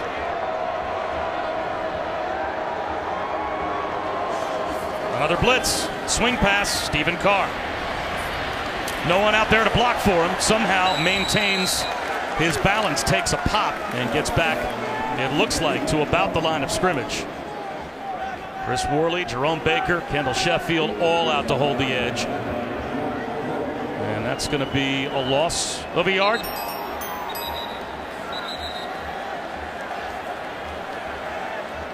It will be a loss of a yard. 3rd down and 11 again. And you can see it. I mean, when they get into this coverage here and those face masks are staring at face masks, it's man-to-man. And here comes the blitz again. Ohio State not even disguising that they're coming after Sam Darnold. Sam Hubbard and Jerome Baker combine on the sack. Now here's some of the beauty of what Ohio State's doing. We've seen these linebackers up in the gap, and many times they're blitzing out. You do that to try to get these linemen to block down. And watch what happens. They block down, and who's blocking Mr. Hubbard? And that's as easy as it gets right here. You have to block down in that. That means the ball's got to come out. Right, it's just been a total breakdown. 32 rushing yards, one-dimensional. This is everything USC could not have done in every phase. KJ Hill fumbles the punt. It's loose on the deck. And it's scooped up by the Trojans. Just the break that USC needed as KJ Hill fumbles it. And the offense for USC will be right back out on the field, and Hill is hurt.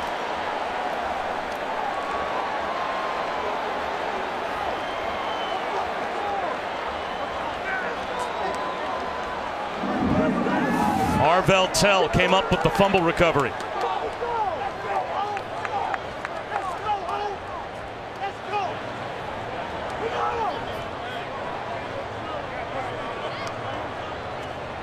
So it's 1st and 10 USC at the 15-yard line. And they're all trying to scoop and score. You can't advance that. Just go ahead and fall on it there if you're USC, and that is the break that they needed. I mean, so desperately needed in that situation. It started with an excellent punt.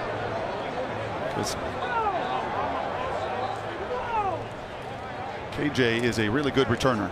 He is very sure-handed. He's a leading receiver on this team, but that punt and trying to catch it back over his shoulder as he's retreating sets the Trojans up here with some ideal field position. They've got to pay off as Ohio State will begin the second half with the ball.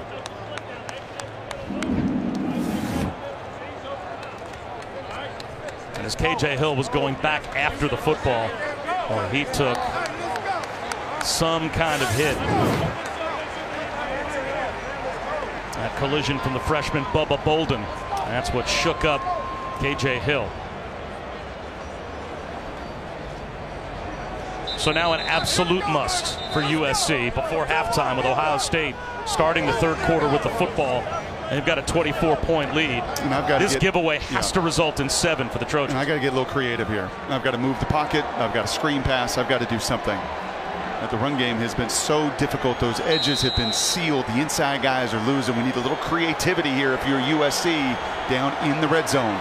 That's the speedy freshman Stephen Carr in a tailback to the right of Darnold.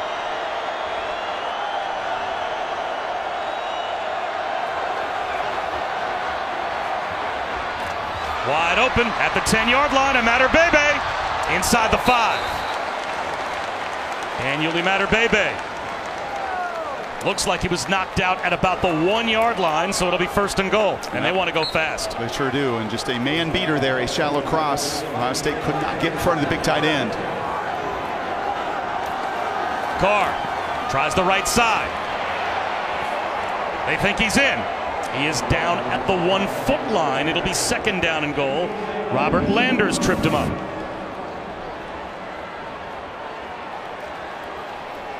And he is definitely short, and those side judges so good. Some of the best officials on this SEC crew looking right down the line, nail that spot once again. Now they've got Ronald Jones back in a tailback with Darnold in the backfield. The Buckeyes have struggled in this down and distance.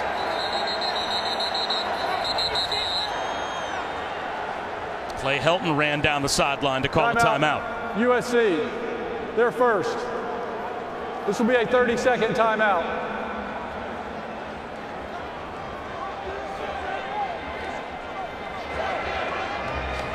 The extra yard for teachers is the College Football Playoff Foundation's primary initiative. Its mission is to elevate the teaching profession by inspiring and empowering teachers. Throughout the season, teams, players, and coaches in every conference saluted teachers in their local communities by hosting, honoring, and celebrating teachers in their stadiums, recognizing their achievements. Keep track of the CFP Foundation's teacher celebrations during bowl season by going to cfp-foundation.org. We are proud to say thank you to teachers all across the country. And Clay Helton will tell you one of the great teachers he had was his dad, Kim Helton, who's in the building, former O-line coach. And Clay knew right away, and that's why he spent the majority of that time talking to his offensive line. He has a background in that. His dad taught him from a very early age that you're going to win this game at the line of scrimmage, or you're going to lose it, which has been unfortunately the way the first 24 points have gone. But that conversation was with that line to make sure you do not allow the penetration at the point of attack. Walking into the end zone with speed is Ronald Jones.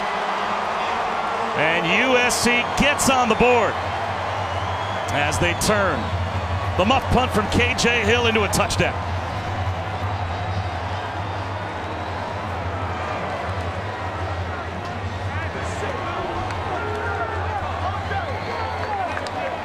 Start to see a little bit of that burst, don't you? There's only really one game this year, that Notre Dame game, that guy did not score a touchdown. His 19th on the season. He has been so dynamic, and as T. Martin said, that burst is unique. When he actually has space to do it in, you get a little feel for it. Chase McGrath tacks on the point. And it's now 24-7.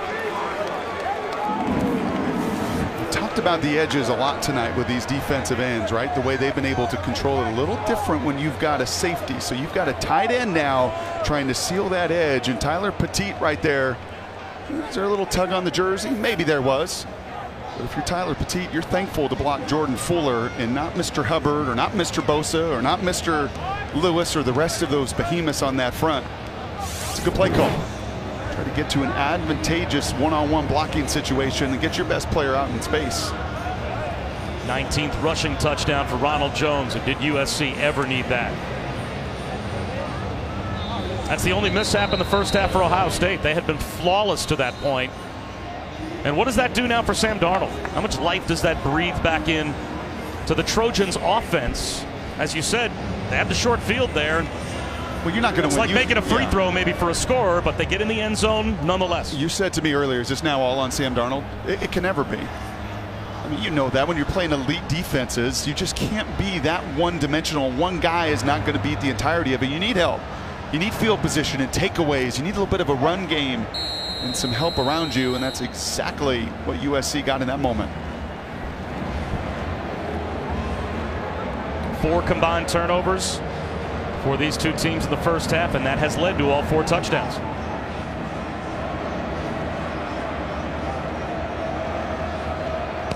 McGrath with a short kick.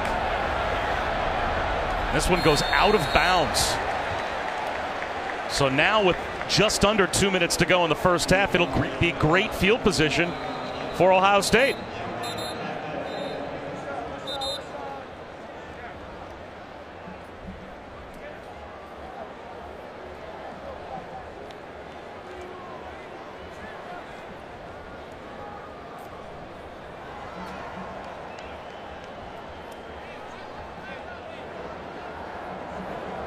Free kick out of bounds, number 40 on the kicking team. Ball will be placed at the 35-yard line. First down.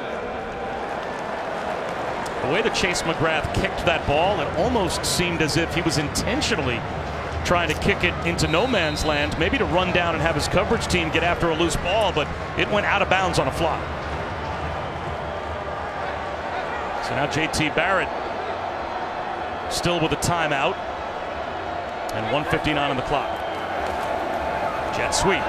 Paris Campbell, blockers out in front to midfield. Man, is he fast. About 4 or 5 Buckeyes you can say that about. Right? Dixon's on the perimeter there. Paris Campbell on that jet sweep. So many different weapons with this offense.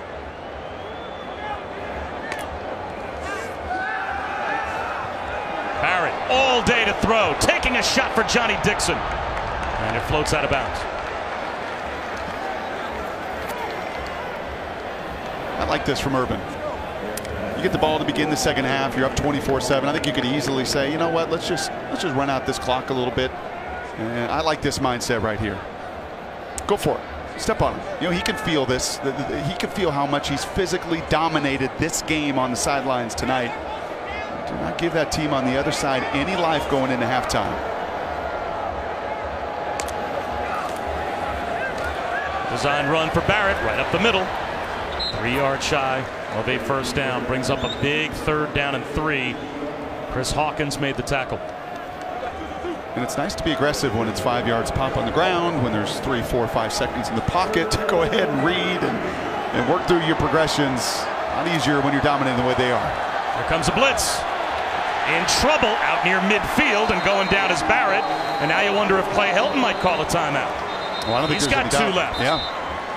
And yes, USC will spend a timeout to try and get their offense the ball back with a little bit of time on the clock.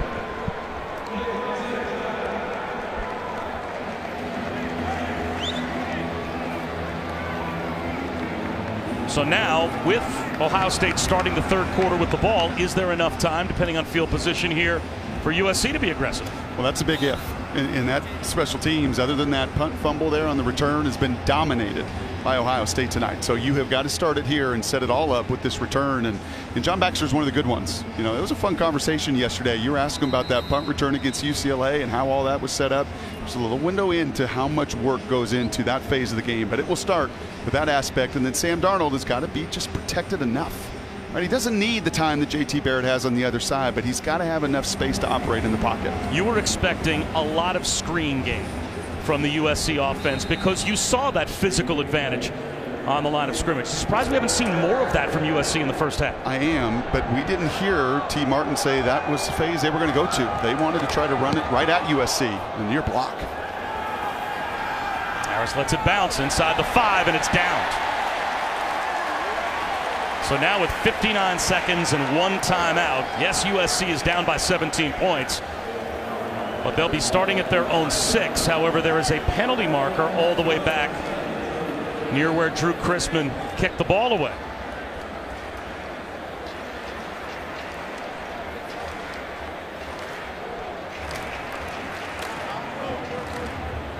After the play was over, unsportsmanlike conduct, number 1 on the USC.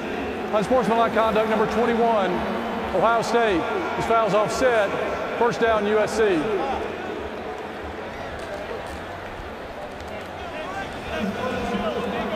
Each player.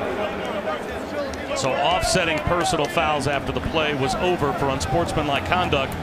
Leaves the ball at the 6-yard line. And for a team that's turned it over 3 times. You better be real careful. You're worried about obviously a 4th giveaway for Clay Helton, but down by 17. Do you have any choice but to send Sam Darnold out there with an aggressive mindset here? I don't think so. I think there are so many things that can go the wrong way here going into halftime. Your defense has got some stops at some real critical moments. They have just been up against it with turnover after turnover after turnover. So I'm very protective of the football first and foremost with this field position.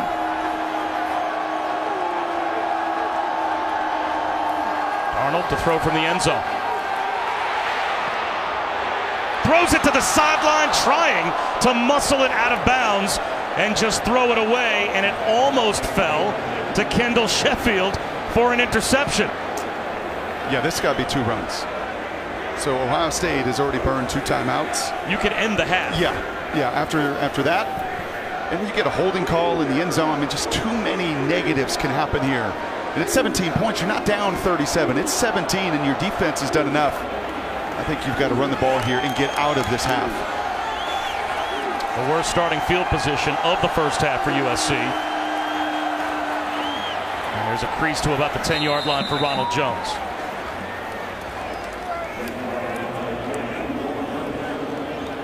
Taquan Lewis made the tackle. Urban Meyer not opting to use the timeout here. Now Urban Meyer calls a timeout. Well, now you just allowed USC to take a knee and end the half by letting that game clock go under 40 seconds. Now, with no timeouts left for Ohio State, USC can go to victory formation and go to the locker room. And Ohio State's going to get it to begin the second half. And on one side, Urban Meyer is going to say we physically dominated this game. Right, we really controlled it in all 3 phases. You've got the 3 takeaways. And outside of that fumbled punt return where you gave USC a little bit of life, it's going to feel good about it. And if you're Clay Helton on the other side, you've got to create a little bit of a sense of hope. You got points, you took advantage of the takeaway. Meyer having a long conversation here about the clock.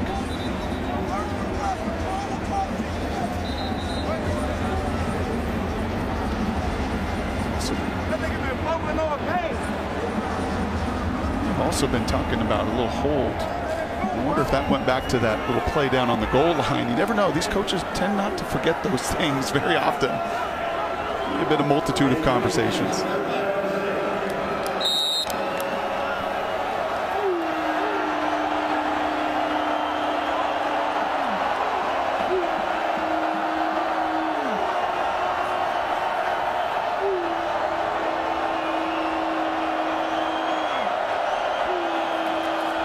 Give it to Ronald Jones one more time, and that should end the half.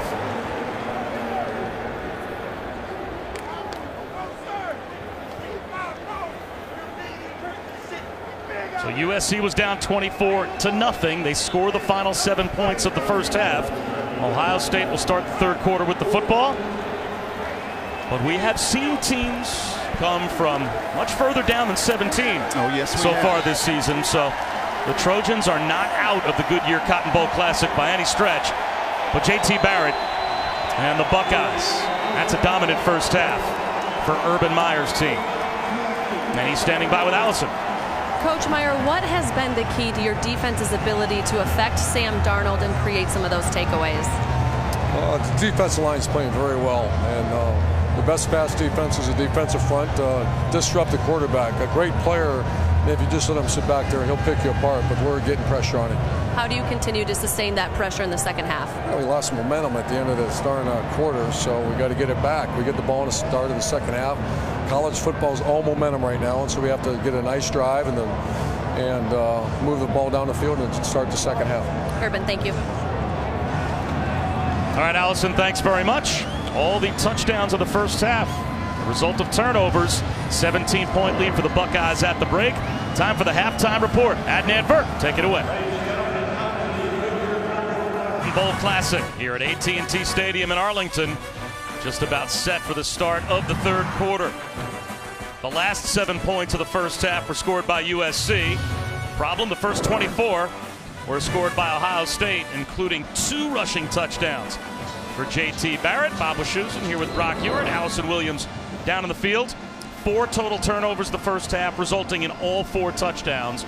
The physical disadvantage, though, at the line of scrimmage for USC, it's been every bit the factor that you said all week it would be. We were concerned coming into that game, and this building's not been kind to USC. It was last year in the opener against Alabama in a similar way, where you just felt like, man, it is men versus boys at the line of scrimmage. We take a look at that line of scrimmage and just the dominance tonight with our all-state, all-hands-in play. Sometimes it is steam. It is the power. It is 3 blockers there taking on 2, and you just can't handle it. And it leaves one-on-ones outside, and it is meet and Mr. Sam Bradford and do your damage. And other times it is scheme. And you see there Jerome Baker getting up into the gap. It forces those linemen to block down, and you leave Hubbard in an unblocked situation. He's going to make you pay. So Sam Darnold has seen a little bit of everything. He's seen 8 men in coverage. He's seen multiple blitzes. He's seen that 4 rushman package there in those passing situations with Bosa and company. But if you're USC, if you're their fans, if you're starting the second half, you have got to get a 3 and out and find a little bit of rhythm offensively. And is there an adjustment to be made for the offense for USC? As you said, would you expect more of a screen game in the second half? You thought that was going to be a big part of the game plan from the start. Well, screens and shovel passes and jet sweeps and just try to get that defense on their heels and been unable to do so. Mike Weber takes a knee. It'll come out to the 25 after we check in with Allison. Bob, you guys are talking about how Ohio State is winning at the line of scrimmage, and USC head coach Clay Helton told me they have gotten physically beaten, but what has really hurt them so far in this ball game is the 3 turnovers. That's been the killer. Now, they were able to get some positive things going with the score late in that first half. He said they have to build on it by coming out ready to play to start the second half. He did say, though, that his guys are in a good frame of mind. They just have to go out there ready to fight. And both teams without their top corners tonight. Jack Jones out, an ankle injury suffered in the Pac-12 championship game for USC. And for Ohio State, Denzel Ward taking the night off, as he has already determined he's heading to the NFL. So a business decision for Ward tonight. J.K. Dobbins into the heart of that USC defense for a gain of 3. You could just see that line of scrimmage change and move. Look at this, 3 yards down the line. What you did not see for USC offensively is Ohio State just wearing that group down. I mean, anytime you create that kind of movement and you're moving those defenders 2 to 3 yards off the ball and winning that game of tug of war, huge advantage offense.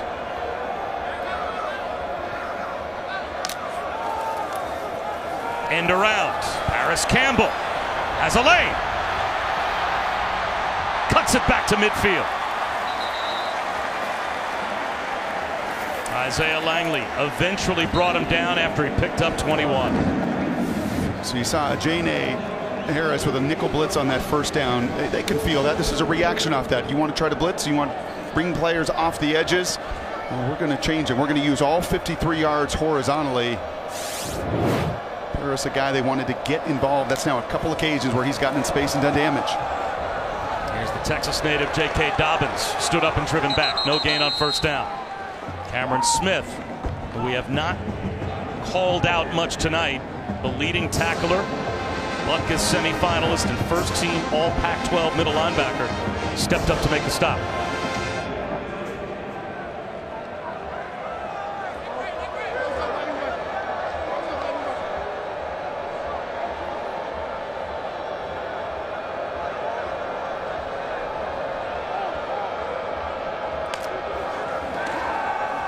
Barrett to the sideline.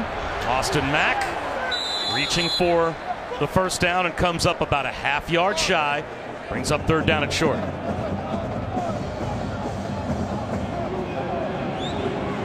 And this goes without saying, if you're USC, you have got to. And you had a 3rd and 1 earlier. And it was Nwosu that made the play off the edge, 42. And Urban Meyer thinking 4 downs here. Wouldn't surprise me with the physical dominance they've had. I actually marked him out at the 43, so this is more like 3rd down and about a yard and a half.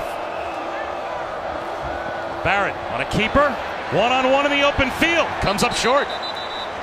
Jane Harris made the stop, and now it's 4th down and a little less than 1.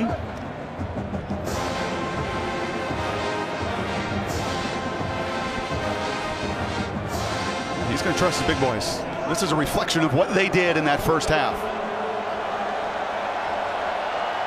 Can USC get a stop? Barrett driven back, second effort. Does he get the ball across the line to gain? Rasheem Green drove him back, but a second effort and reaching the ball out by Barrett. Oh, that's so close. They've got the nose of the football right on our first down line. Now, of course, our line is not exact, so this might require a measurement. Looks like they're going to run the chains out.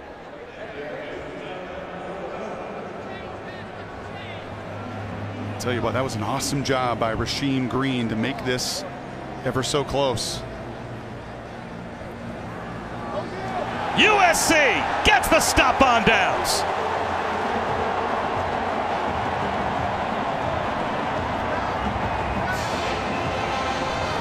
Boy, that Trojan sideline just exploded. Well, we showed you that tug of war that went the way of Ohio State in the first half. Not that time. That is Rasheem Green, 94, driving back the right guard, Demetrius Knox. Knocked him back. That's exactly what the Buckeyes did in the first half to USC. There's a little bit of pride. Clay Helton tells Allison, we're not going to quit. We're the conference champions in the Pac-12. We have shown tremendous resolve all season long. That's the biggest play of the night for 94 Green. Now, can their offense capitalize with great field position to start off from their own 42-yard line? Can the Trojans fight their way back in the game?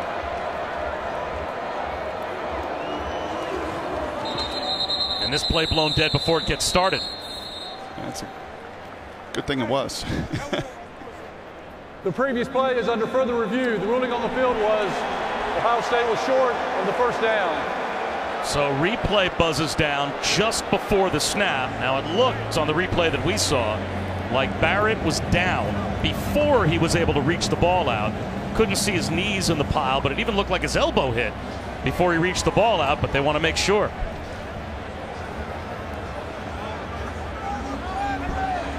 And this is a game-changing decision. Isn't there a Michigan-Ohio State game that had a spot that was kind of important late in that game? Yeah, and he does not reach that ball out until he is obviously down, contact to the ground.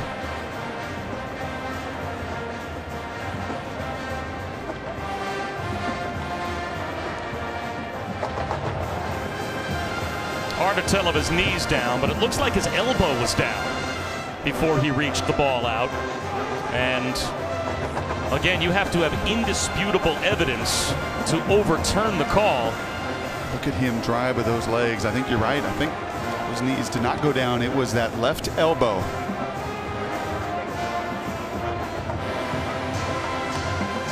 Elbow looks like it might be down there, the shoulder down as well as the ball's right by his helmet. The field is confirmed. He was short of the line to gain. First down, USC. So it is confirmed by replay. It is a turnover on downs, and USC has the football. And it was all set up by Rasheem Green. That was his play. Who's going to do it on that defensive side? He's been spending the entire evening talking about the Buckeyes and what they did. Who's going to make the play for USC? And it was Rasheem Green. Now they tipped their hand a bit by handing it to Ronald Jones, but so often when we see sudden change with a turnover, an interception, a fumble, you see a shot down the field. Would you dial up a shot here? As aggressively as Ohio State came after that run, they do just that. Here's a play action pass. And Darnold is looking downfield, floats one to a wide open Burnett, and he missed him. Darnold leaned back a bit as the rush was all over him. And that is a missed opportunity for the Trojans. But watch the receiver here. Watch Burnett just slow down. He kind of hesitates for just a moment there, and that's an obvious poor throw. But it's indecision. And you can see Burnett looking back at Sam. Sam kind of shaking his head, just indecision between two guys that have thrown that route 1,000 times. And more than anything, that led to the incompletion. There's a screen, caught by the tight end, Tyler Petit. And he only picks up a couple of yards. Good read by Chris Worley. 3rd down and 8 after the turnover on down. So an enormously important play for USC. You felt it. You felt it. That first down that got blown dead. You could see Ohio State come, and that was the exact right call. They got everything they wanted, other than the execution between Darnold and Burnett on that first down pass.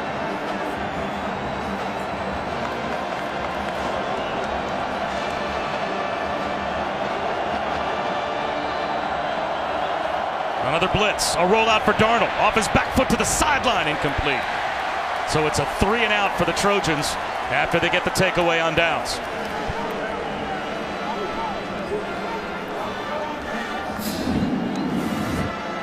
We just talk about the relentless nature of this group. Right, we saw it on the previous 4th down. Rasheem Green picking on the right guard, and that time Voorhees, the true freshman, just no match for Lewis as he gets into the face of Bradford, and that's disappointing. You get your stop, you have your shot on 1st down, you do run the screen. Unfortunately, you just can't get any space to make that 3rd down completion. Wobbly kick, KJ Hill to the 25-yard line with the fair catch. Only a 31-yard punt from Reed Bedrovich.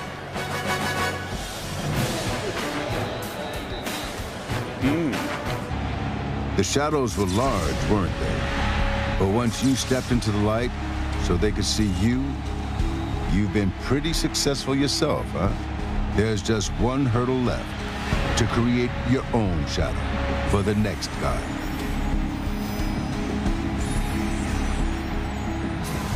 And Kelly Bryant will have his chance on New Year's Day. All part of the college football playoff semifinals on ESPN. Oklahoma, Georgia kick it off in the Rose Bowl game presented by Northwestern Mutual at 5 in Pasadena. And then we head to the Superdome for the All-State Sugar Bowl. Clemson, Alabama, both games on ESPN Deportes and streaming live on the ESPN app. Here at the Goodyear Cotton Bowl Classic, back to the air, under pressure is Barrett. Breaks a tackle on the scramble. And JT Barrett out to the 41-yard line or so as he is brought down. They'll mark him down right at the 40. Nwosu eventually brought him down. And the leading rusher for the Buckeyes tonight, that's not a surprise to me. I think with the nature of this game and as aggressive, especially here in the second half, as USC is going to have to be, as this clock will not be on their side, there's going to be more of Barrett breaking away, more opportunities for him in the open field where I still think he's at his very best. Jack Jones is on the field for USC at corner, trying to give them what he can. Barrett all day to throw, finds his check down. It's KJ Hill. A gain of 3. And trying to double move. If USC was going to be aggressive on that first down snap, that same area of the field, coordinators love to take their shots between the 40s. You see it so often in football. And trying to take a shot. JT does the smart thing. It's not there. Check it down.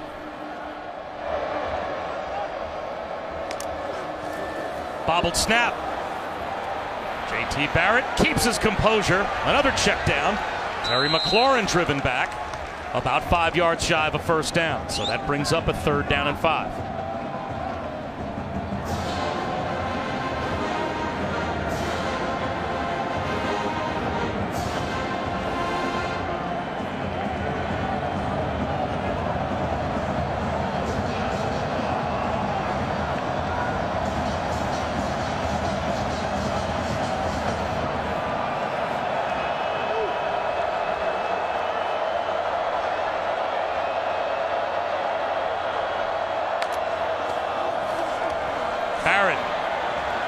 Incomplete behind McLaurin. That's a 3rd down stop for USC. Just see what pressure does. You saw it with Darnold, and we've seen it all night long on the other side. That first down incompletion. And we've called Nwosu's name quite a bit tonight. Nwosu is just a difference maker. He is relentless in his effort and his want to. And just enough. You got to get him off of his spot. If you've done it on the other side to Darnold, you're going to try to do the same thing to JT Barrett. And that's advantage. The more USC and Clancy Pendergast can get Ohio State into those 3rd down passing situations, the more opportunities they have to force these punts. Drew Chrisman just gets it away, and what a kick it is. Spiraling behind Ajene Harris, and a big break for USC as it hops into the end zone. Out to the 20-yard line for the Trojans when we come back.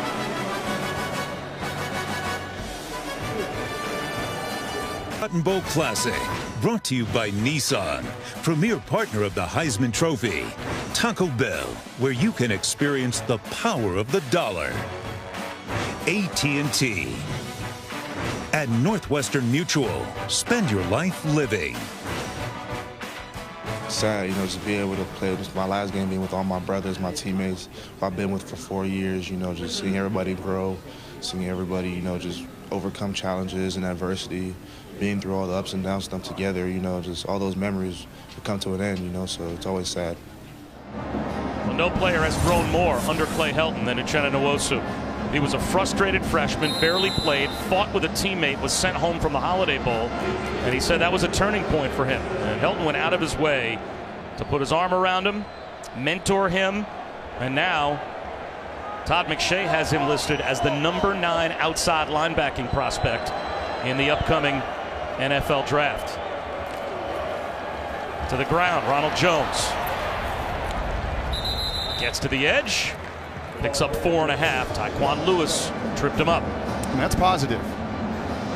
And we've seen many of these that are 0 or 1 or 2 or going the wrong way. That is positive. That is getting and sealing that edge. And this is staying on schedule, which is what you have to do. That opens up your movement and your play pass.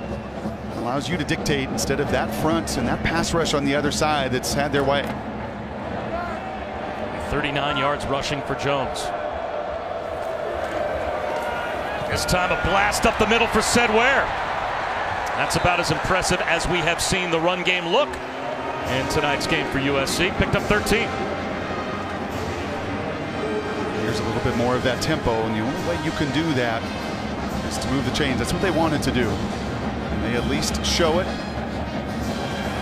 Trying to get that defense to remain on the field, about the same area they took that shot in the play pass game on the previous drive.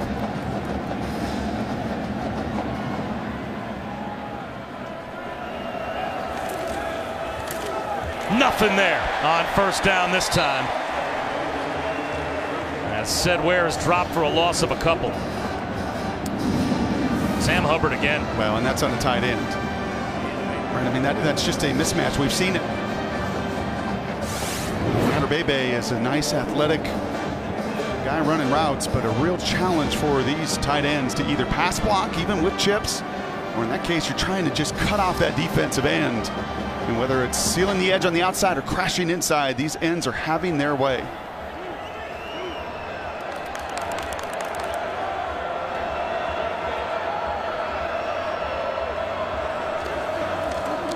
Darnold, long throw towards the sideline, trying to wall his man off was Michael Pittman, and it's broken up by Kendall Sheffield.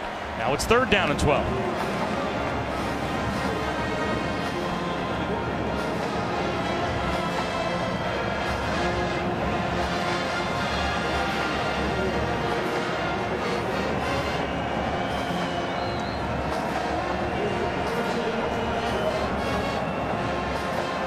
Nearly half the dropbacks for Darnold have brought the blitz. 12 on the play clock as Darnold tries to get his team set. Calls for the ball with 5 on the clock. And a false start.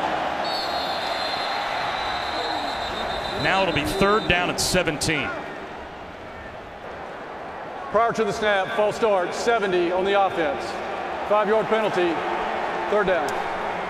And Urban said it, and Clay Helton knows it. Urban said it to Allison going into half. The best pass defense you have is that rush. And at times, just the threat of these 4 rushmen, and Clay Helton knew it yesterday when he sat down with us. We have got to keep Sam comfortable.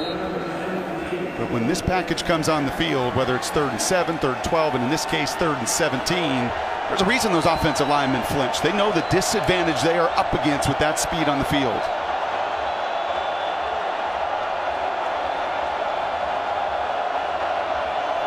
It's another blitz. Sam Darnold extending the play, fires one across his body, right to the 1st down marker. And Deontay Burnett's got it. What a terrific reset and delivery from Darnold. And that's what the elite ones do. That's what they do. How are you going to beat that group up front? You see finally a little bit of emotion from USC on that side as well. I got you outnumbered, I got you beat, I'm going to move you off your spot, but that's okay. I'm going to set my feet and still find a way to move the chains in 3rd and 17. That was special. That was. Those are the plays. Those are the ones. Those are the highlight reels that you're going to see these scouts make. Say, man, there's just not many that can do that. Ronald Jones into the secondary, tripped up. Jordan Fuller got him down, but not before Jones got inside the 35. Down to the Buckeye 34-yard line, picking up 16. Just look at the life it gives you. That energy and that momentum, the defense getting their stops here. And USC finally giving this stadium and some of their fans and their sidelines a little bit of juice.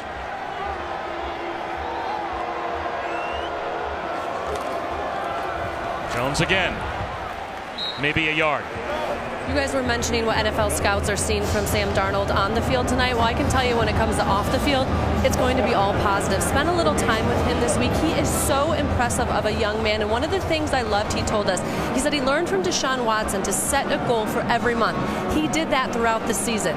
His goal for this month, with the extra time leading up to this big game in the Cotton Bowl, was to better himself as a person. He said, I just wanted to make sure I used my time off to spend time with my loved ones and family and give thanks for all I have. Play action here as Darnold heaves one deep for Mitchell. Can't haul it in. Looked like he had one arm just about set to wrap around the football, but it came free as he went to the ground. That was a pretty good throw from Sam Darnold, and Allison's right, he is a terrific kid. We have seen this now a couple times, some contact, and you're going to hear some boo birds from USC. Sam Darnold wanted it, some folks in our booth wanted it. You see a little back and forth at any time, and I stand consistent on this. If you impede the receiver's opportunity to go get it, and that's what Clay's mad about. There's a ginormous screen that they're all watching it to. You impede that receiver's opportunity to make a play, it's got to be called. 3rd down and long. Darnold under pressure and sacked. Sam Hubbard again. So on 3rd down, USC doesn't get the flag, and on 4th down, now they're going to have to kick it away. That's a 3-man rush. That's how dominant this group has been. A couple sacks now for Hubbard tonight. That's simply a 3-man rush. Sam Darnold saying, come on, there's no way. You have got to give me that call. I've got a one-on-one. I got a senior that beats the true freshman. Yeah, he pushed off a little bit, but there was contact that impedes his opportunity to go make a huge play in this game. Bedrovich trying to change field position, going for the coffin corner, and it's out of bounds, but where? All the way out to the 15-yard line. This on 2nd down. A non-call. Probably should have been a flag. And the frustration. Hard to blame Clay Helton.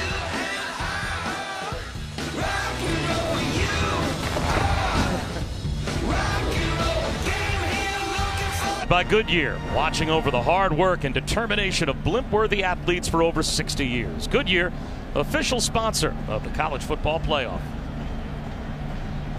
And especially at this time of year, the ESPN app is a fan's best friend. Stream every ESPN and ABC college football game live at home or on the go. Get all the bowl games, the scores, news, and highlights as well. Download the ESPN app to start streaming now. 1st and 10 for the Buckeyes from their own 15-yard line. Little zone read to J.K. Dobbins. Back to the line of scrimmage. J.N.A. Harris came up to make the tackle. You see the resources. I mean, USC is committing it just about every single possession here now. They're bringing nickel pressures.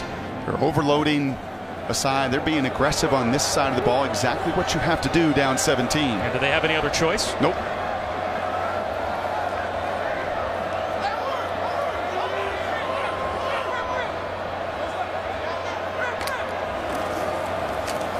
Dobbins patiently allowing the blocks to set up in front of him. And he gets to the 20-yard line, maybe a shade across. Cameron Smith drove him back. And here is another 3rd down forced by the USC defense. 3rd and 4.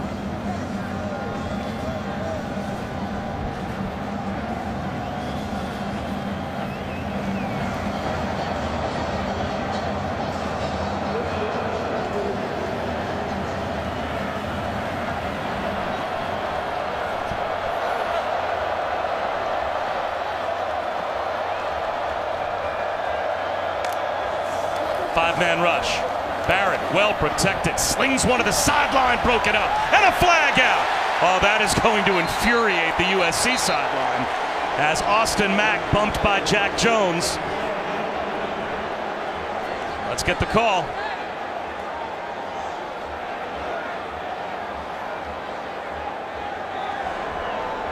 Pass interference on the defense, number 25. The ball will be placed at the spot of the foul, automatic, 1st down. And even if it's a good call, it's just that it came on the heels of a missed call when USC had the football, as they should have had a pass interference called in the end zone. I'll stand by what I said earlier. If you impede the receiver's opportunity to go back and catch it, and you did, that should be pass interference. And it should have been on the other side.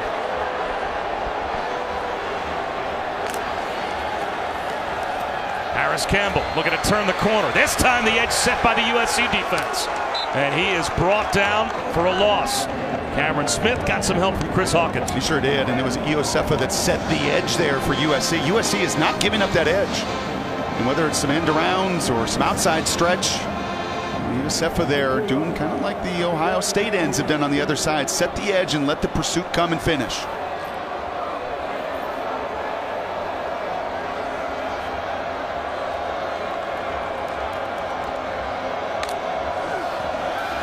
Blitz, Barrett over the middle.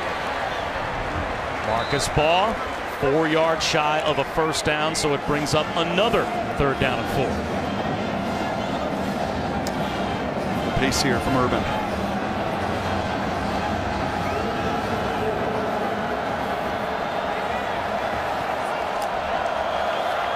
Barrett on a sprint down. Incomplete. Intended for Campbell. So it will be the 3rd punt in the last 4 possessions for Ohio State to go along with turning it over on downs. So the USC defense is doing its job. They are holding their team in the game. It's just their offense has scored 1 touchdown, and it was after a muff punt. Number 4 for USC is now number 92. And again, a number change just to make sure you don't have a double number out on the field for USC. That's one of the highlights of the day. That's the biggest double X jersey on a corner turn safety with Hawkins that you've ever seen. He at least kind of tucked it underneath. Got that thing hemmed up. Crispin, this time a wobbly kick, and it takes a USC hop just inside the 25-yard line. Can Sam Darnold and the Trojans get anything going on offense?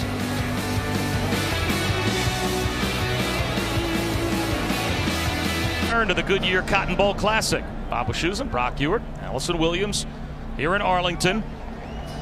Now there are a lot of folks here obviously from Ohio rooting against Sam Darnold, but maybe they'll be rooting for him before too long. Remember that Buckeye fan is a Browns fan. He might be rooting against Sam Darnold tonight, but he could see himself as a Sam Darnold fan before too long if he does indeed come out, and maybe he goes #1 to the Browns. Play action here. Comeback route. Fighting for it is Michael Pittman, and he makes a contested catch in front of the true freshman Okudah at the 41-yard line. He's good. We saw him earlier with the one-handed catch, 6'4", 215. And that's exactly what you're going to get. Against these corners on the outside, it is going to be contested. You're going to have to fight through contact and at times even penalties. It's well done for Pittman. Gain of 18.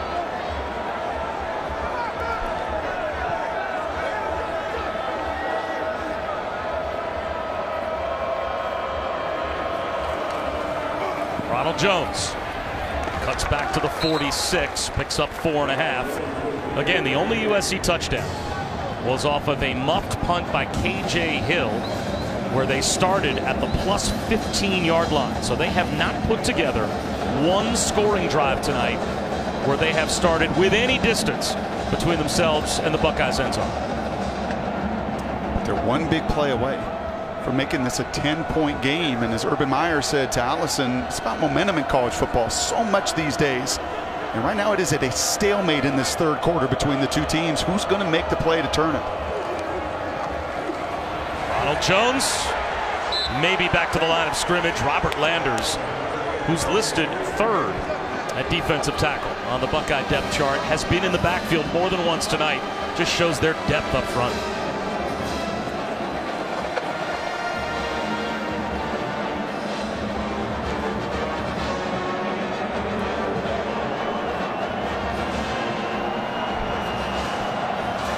Third down here for USC. Will it happen before the end of the third quarter as Darnold looks over and he's running out of time if he wants to snap the ball?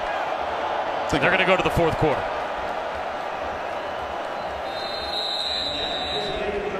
So we will head to the fourth quarter. Ohio State maintaining a 3-score lead, and they have done it tonight with their defense. They have been all over Sam Darnold. Robert Landers. Fumble recovery from Jerome Baker was a big play as well. And add on a Damon Webb pick 6.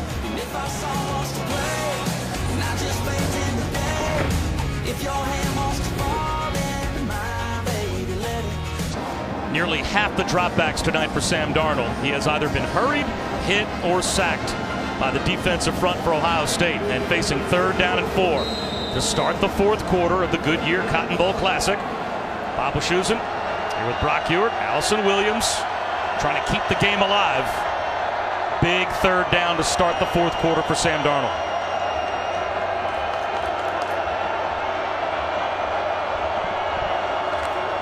Looking at another blitz.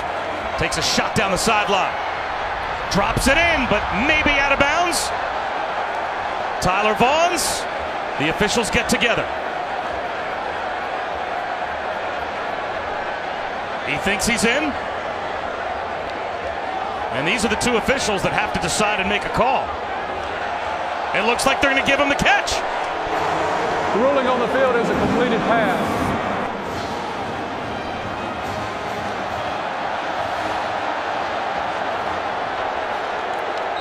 Is there possession right there? That left foot is down. Is there possession there? They tried to get a snap off before replay could buzz down and didn't get it done. The previous play is under further review.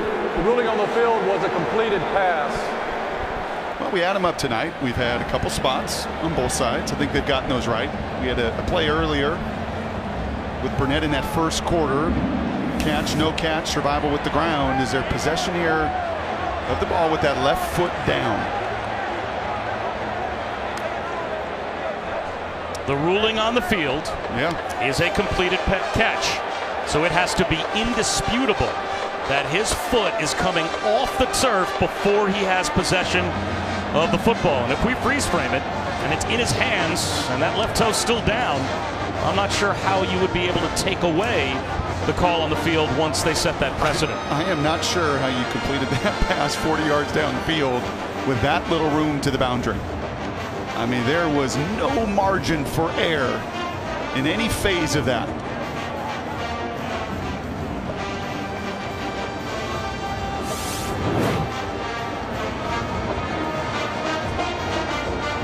Now, true freshman out there, and we've seen Okudah now a couple different times. And the cage is thrown into that spot. That's usually Denzel Ward. He's made the decision, like a bunch have, to not play tonight. After further review, the ruling on the field stands of a completion. First down, USC. And that deep shot. And the ruling on the field standing has USC in business in the red zone and puts Sam Darnold with a 37-yard gain on that play. Over 4,000 yards this season. The first USC quarterback to ever break 4,000 yards passing in a season. It was the tight end previously in the red zone, running away from coverage. A nifty little play, man-to-man coverage they expect down here. Who can you create some separation running away from? Ronald Jones can't create separation there. Dragged back by Jalen Holmes. No gain on first down. Well, when you don't block them, you have no chance. That's on the grade sheet. That's called NC. That's a no chance. Whether it's Jalen Holmes or Bosa or Hubbard or any number of these guys, that is just a dead play against a group. Just can't afford many of those.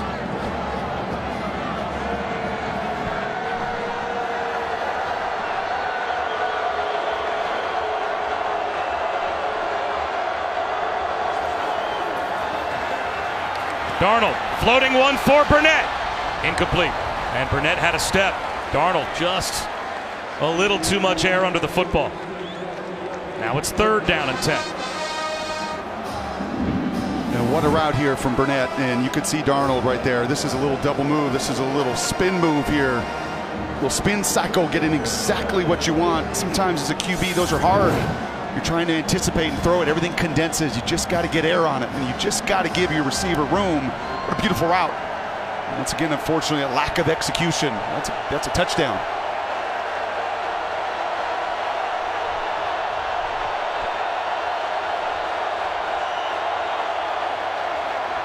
Darnold over the middle. That's going to be well short of the first down.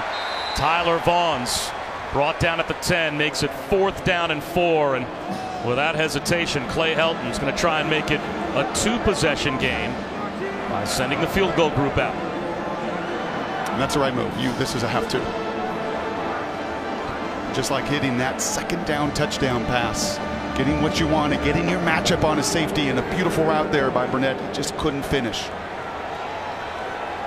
28-yarder for the true freshman Chase McGrath.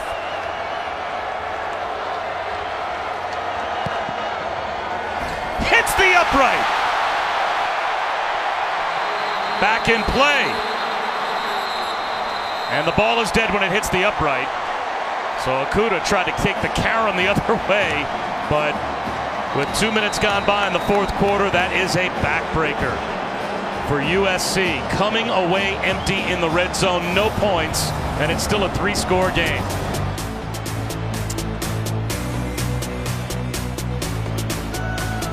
And Helton's reaction says it all.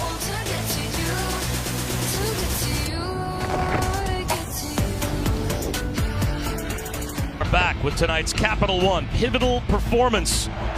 Damon Webb, he's got a couple of takeaways tonight. He actually had a game-clinching interception to end the Big Ten championship game, and he set up the first 2 scores of the night for Ohio State. Fumble recovery on Deontay Burnett, pick 6 of Sam Darnold, and it's still a 3-score lead after the missed field goal for Ohio State, starting now at their own 20-yard line. And this tests the resolve of this defensive group, who has been really good in the second half. Really done all they can. Possession after possession after possession. They've got to continue to dig deep. Weber to the 26-yard line. Fatu dragged him down. It'll be 2nd down and 4. This is a pretty clear and telling statistic. When they get it done in the other phases, special teams, defensive, put points on the board, they don't lose.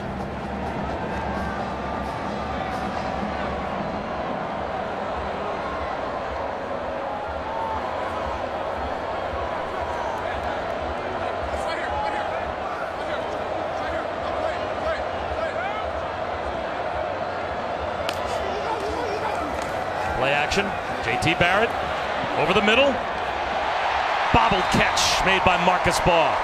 And that is going to set the record for J.T. Barrett. Yet another record, as he has now passed Drew Brees for the total offense record in Big Ten history.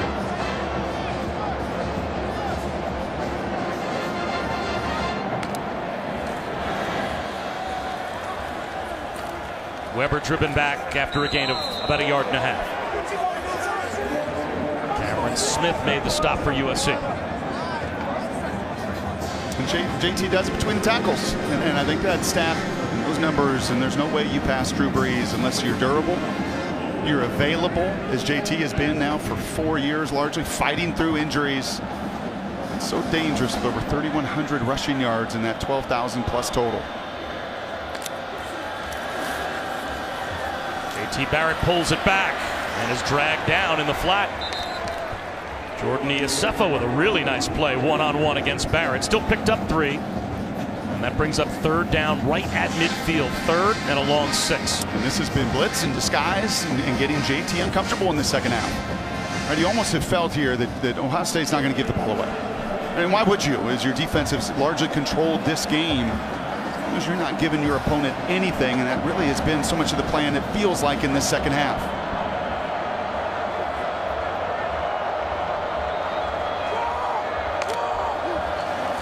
Four-man rush. Under pressure is Barrett. Avoids a sack and now gets tripped up. Nwosu didn't quit. And Barrett nearly escaped. That'll be 4th down, and that will get USC the football back. And that will be another teaching tape stunt. You just don't do it better than that. And you show all sorts of different pictures. You're moving personnel around. You're getting the QB thinking. And then ultimately right guard and right tackle cannot pick up that stunt. Number 92. NFL loves him. I'm talking to NFL people. They love the versatility of Nwosu and his ability to do so many things around the line of scrimmage.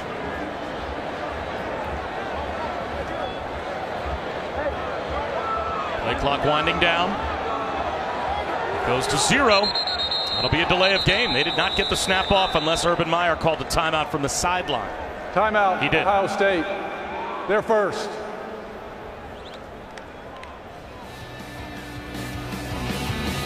Just under 10 minutes to go. USC about to get the football back. He's up 17. And he's not happy.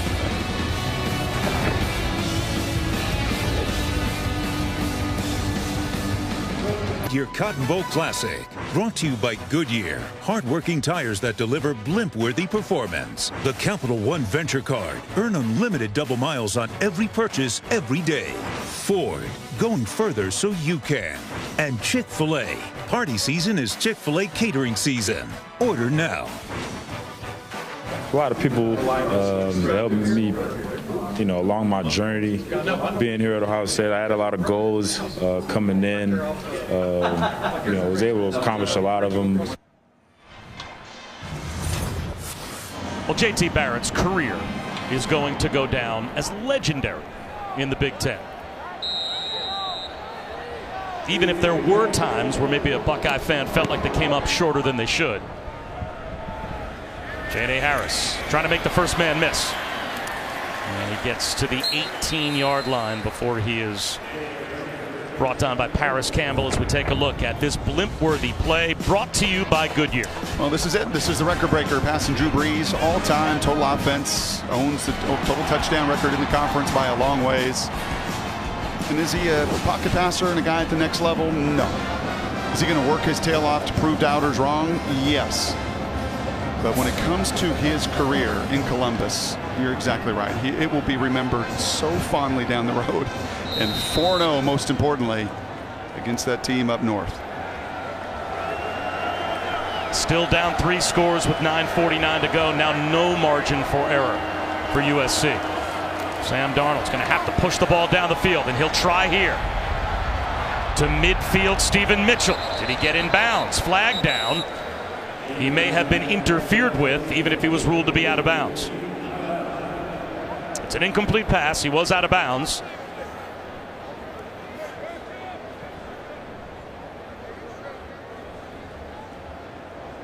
Holding on the defense, number 8. Penalty is 10 yards from the previous spot, automatic first down. That's on Kendall Sheffield.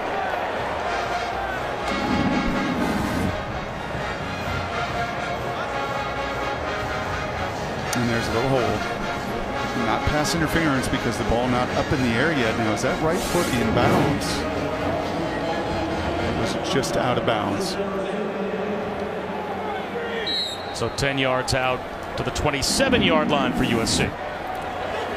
There you can see clearly out of bounds.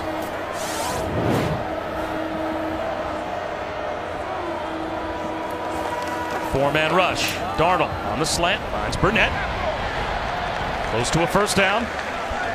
Brought down about a yard shy by Damon Webb. Gosh, when you look at these last couple possessions, that near and should have been pass interference call in the end zone. A missed field goal on the previous possession, and what this game could be in these moments because the defense has held their own. It's probably also time to pick up the pace here, and you don't want many snaps under 20 seconds on that play clock from here forward. USC got a very friendly spot. That was a first down without measurement. Quick pop pass to Burnett. Now to the 42-yard line. Forward progress for a gain of 5. Right, I mean, you got to go. You got to get 3 scores here. You got to go.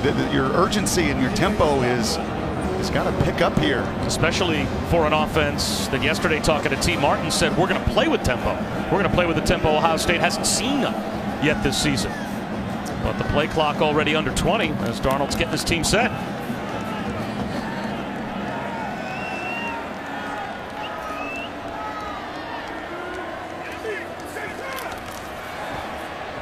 Shot down the field. That's dropped in. Tyler Vaughns makes a terrific catch. Out of bounds at the Buckeye 27. And you see it. It's the same coverage. I mean, Greg Schiano is not going to deviate from who they are and what they do. They're going to play man-to-man coverage. And a beautiful job of creating so much space that time to the boundary, not getting pushed into the white.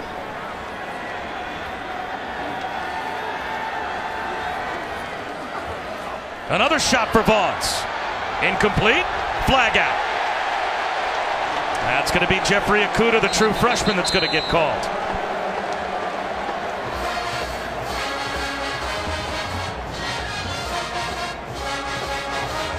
Pass interference on the defense, number 29. 15-yard penalty, automatic first down. When you play this defense, you're going to force it and force those calls. There's no face guarding in college football, but that is that same concept we've talked about all night. You're just not allowing the receiver the opportunity to come back and get the ball. You're impeding his route. Greg Schiano has gone exclusively 4-man rush on this drive, and Darnold has had some time. Granted, up by 3 scores. At some point, does he just get sick of that, start dialing up blitzes again? Nope.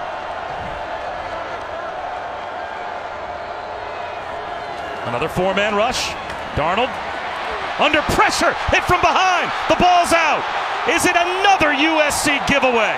Robert Landers, he's got the fumble recovery. Jalen Holmes with the rush on Darnold. And the frustration continues for the USC quarterback. What a play by Holmes.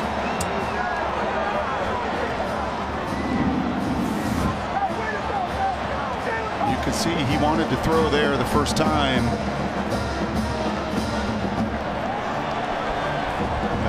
Is that arm coming forward is the call in the judgment, or is the ball out before that long delivery is moving forward? And that's why you don't 4-man rush, because the 3 previous snaps, yeah, they hit their shot.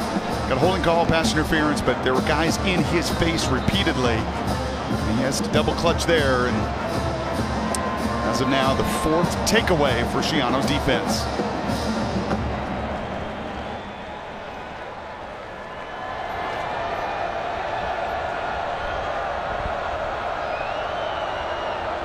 Turnovers and that pass rush from the Buckeyes have been the story of this game.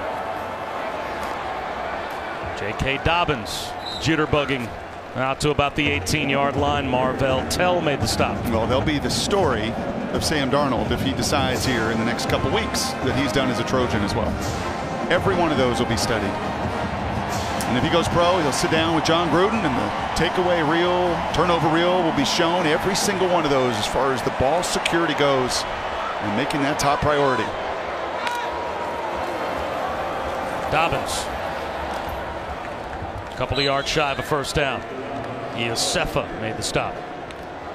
The Trojans going to kick themselves a little bit in the second half. But in that first half, they were overwhelmed physically. But this defense, give Clancy Pendergast and his defensive staff a ton of credit here in the second half. They've been aggressive. They've mixed their coverages and looks. They've gotten off the field for Clay Helton on third downs. Given that offense every opportunity. Missed field goal, a couple turnovers, lack of execution down in the red zone. The difference in the second half. JT Barrett short of the first down. Chris Hawkins made the stop, so it's another stop defensively for USC. And now Clay Helton's going to call timeout and use his first to stop the clock with 6:48 to go. Timeout, USC. Their first. Please reset the game clock to 6:50. 6:50. Step aside for just a moment. Aerial coverage provided by Goodyear. When Mother Nature blitzes, you'll need the very best traction on and off the field. You'll need weather ready. Goodyear, more driven. Bob Wischusen, Brock Ewart, Allison Williams back at the Goodyear Cotton Bowl Classic. Past the midway point of the fourth quarter. And New Year's Day, 12:30 Eastern on ESPN. ESPN Deportes and the ESPN app. It's the Chick-fil-A Peach Bowl. Number 12 UCF trying to finish off an undefeated season as they take on Auburn in Atlanta. A punt down to Ajane Harris, and he is bottled up inside the 30-yard line. Brock Ewart, Allison Williams, that's your next stop. Another New Year's Six bowl game for you guys on Monday. Yeah, and I think there will be a similar theme and conversation just about a group up front. And Auburn is so good in their front seven. And will Central Florida be able to block them and utilize all their talent and speed? I mean, a very similar conversation what we had with Clay Helton last night. I mean, he knew this and where this game would be decided. You've got to be able to protect up front. And then obviously in this one, it's been the miscues. It's been the 4 giveaways, and you just can't afford that against a quality opponent like the Buckeyes.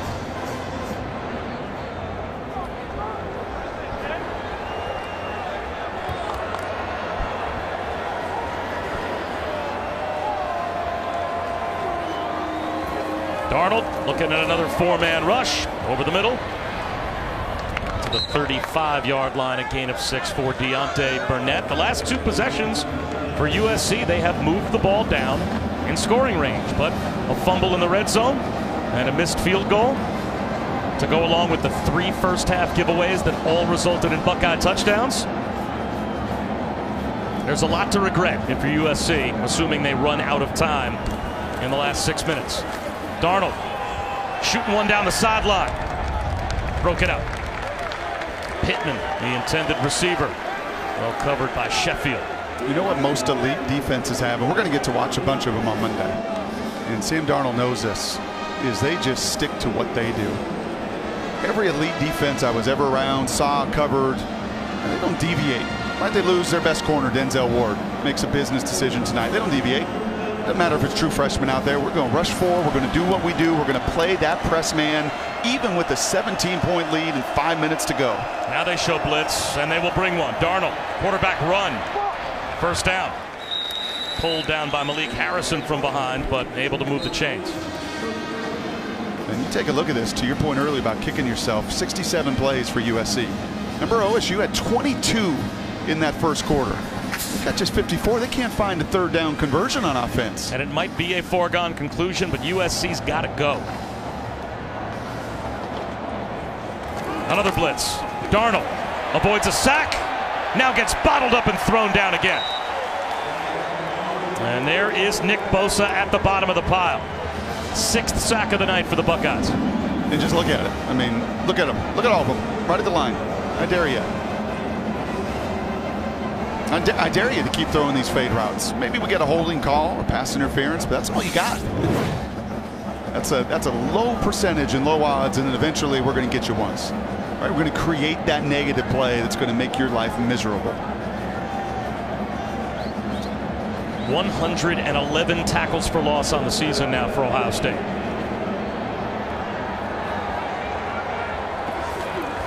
Counter handoff to Ronald Jones. Nothing easy. a yard, and it'll be 3rd down and 15.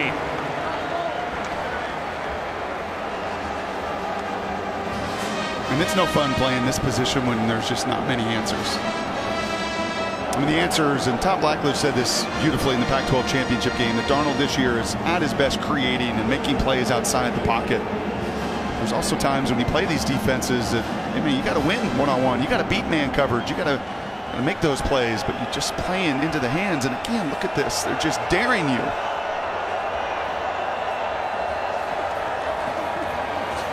Darnold over the middle.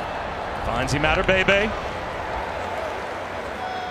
4 yards shy of the first down. Obviously, USC is going to line up to go for it with 4 minutes to go.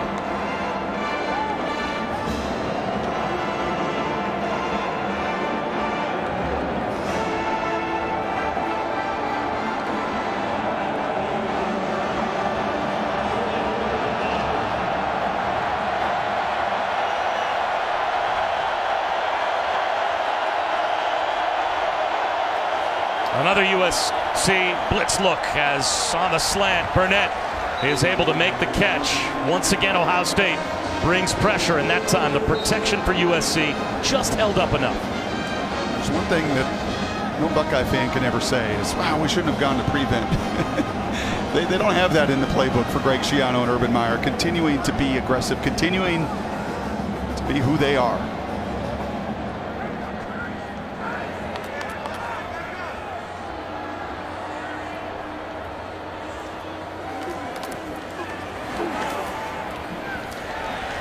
Three yards to Malapaya.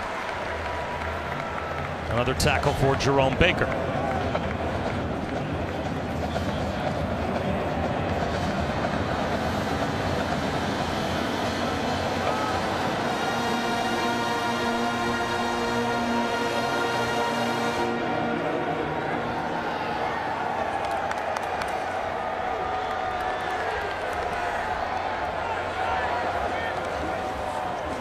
Darnold steps up. High throw. Burnett pulls it in at the 20-yard line. And that will stop the clock with 2:29 to go. A very rare snap of some soft zone defense that time. And I think you said Sam Bradford steps up. He's not had many opportunities to do that this evening.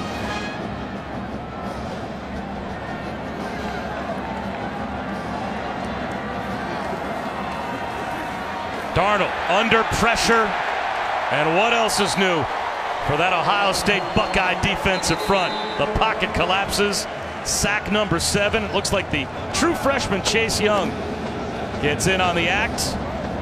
A timeout is called by USC. So we'll step aside just for a moment, come back to Arlington.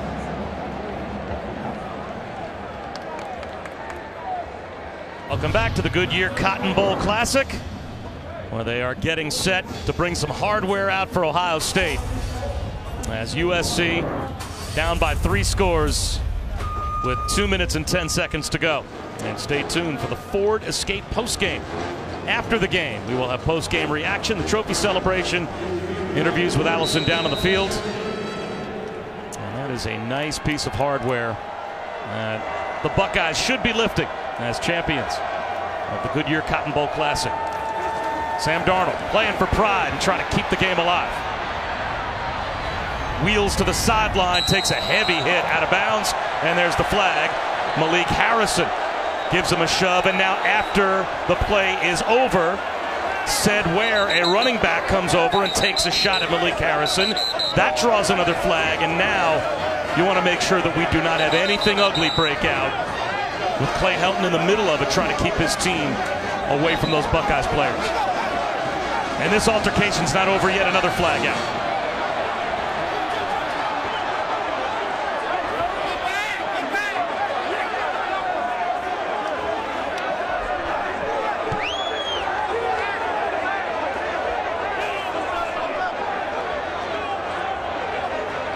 Well, this is 2 things. This is immense frustration for a very proud conference champion in USC. They got bullied tonight. They just could not do anything, especially offensively. And then number 2, this is protecting your quarterback.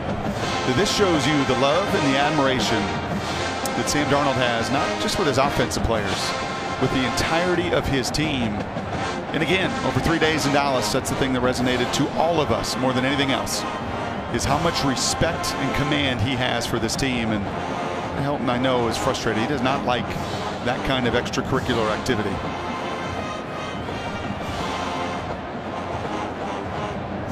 Well, we've got officials that are missing hats. We've got at least 3 officials that are putting flags back in their pockets. So we've got, after the play was over, a minimum of 3 flags that were thrown. So there's a lot to sort out.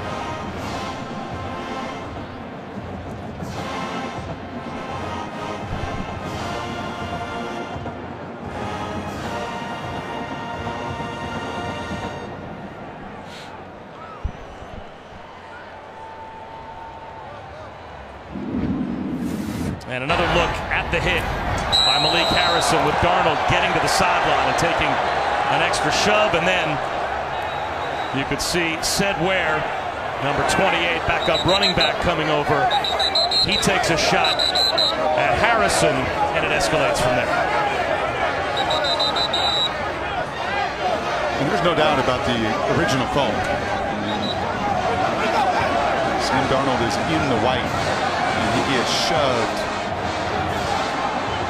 further into the cheerleaders. And Damon Arnett, corner number 3, and Buckeye Red was over there, and he was involved as well. So that's frustration. And I think a lot of defenders that played a really good second half, and a lot of pride that they showed. A lot to go over here. There are multiple fouls on the play. Personal foul, number 39 on the defense, a late hit out of bounds. Unsportsmanlike conduct foul, number 28 on the offense.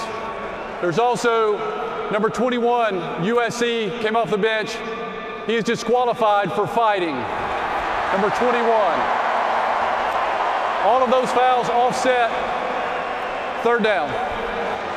So that's Tyler Vaughns that has been ejected for USC.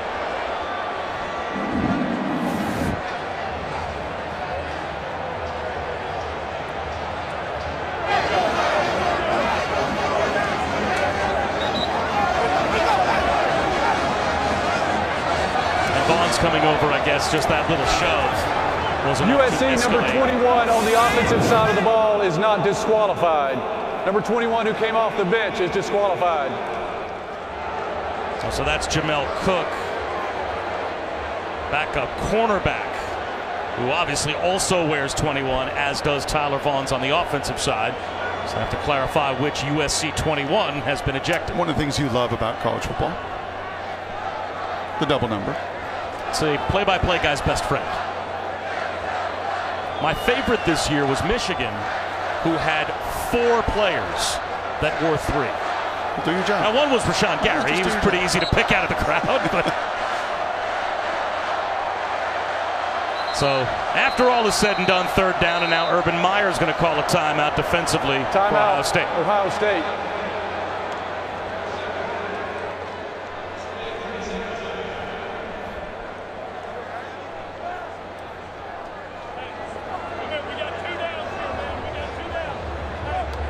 So with under 2 minutes to go, in a game that is all but decided, the Buckeyes are on their way to winning this Goodyear Cotton Bowl Classic. You said it the moment we started to watch tape, probably about 2 weeks ago, we started to go back and forth.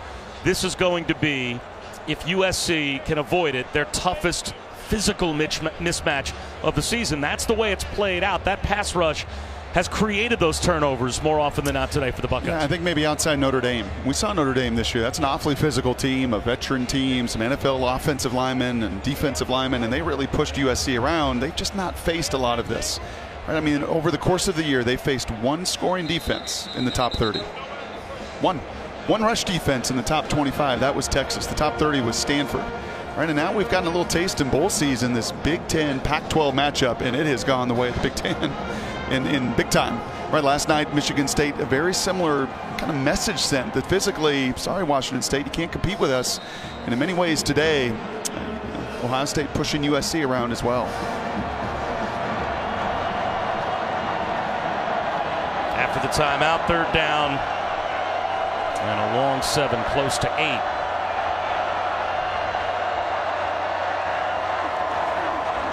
Darnold, corner route, incomplete. Intended for Burnett. And it has been bowl domination between these two conferences for the Big Ten. And the Big Ten overall as well, beating a hot Boston College team here down the stretch. Purdue gets it done late against Arizona, and then you see what Michigan State did last night. And there'll be one more shot at it. The fourth opportunity tomorrow. Washington will get Penn State. If we've learned anything right now, Washington is going to have to match the physical level of that Big Ten, and especially that Big Ten East. Darnold on fourth down. To the sideline. Burnett. Is he short of the line to gain? Trying to figure out where to spot the football. And he may have just barely come up short, at least based on our first down line. But now the officials say, without measurement, it is first and goal at the 10-yard line. Now, if you were a member of the committee, having seen what you have seen tonight, are you thinking at all about Ohio State? Maybe they should have been in the top four? You know what I'm thinking? What happened in Iowa City?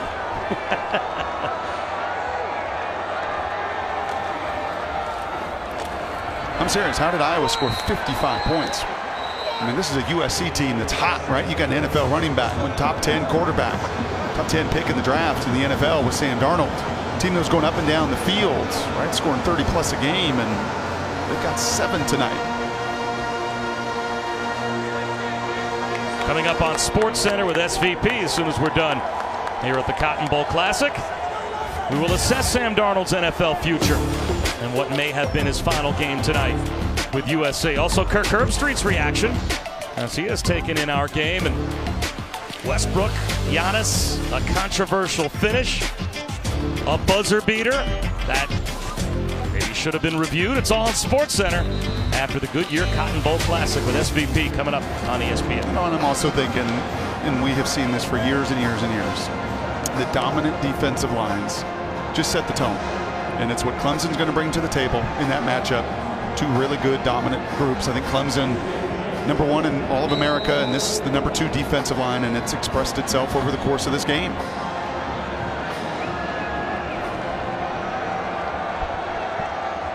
So now USC out of timeouts. Darnold, the pocket collapses, and there's Sam Hubbard. Another sack for the Buckeyes. And now the Trojans are powerless to stop the clock. 8 sacks of Sam Darnold.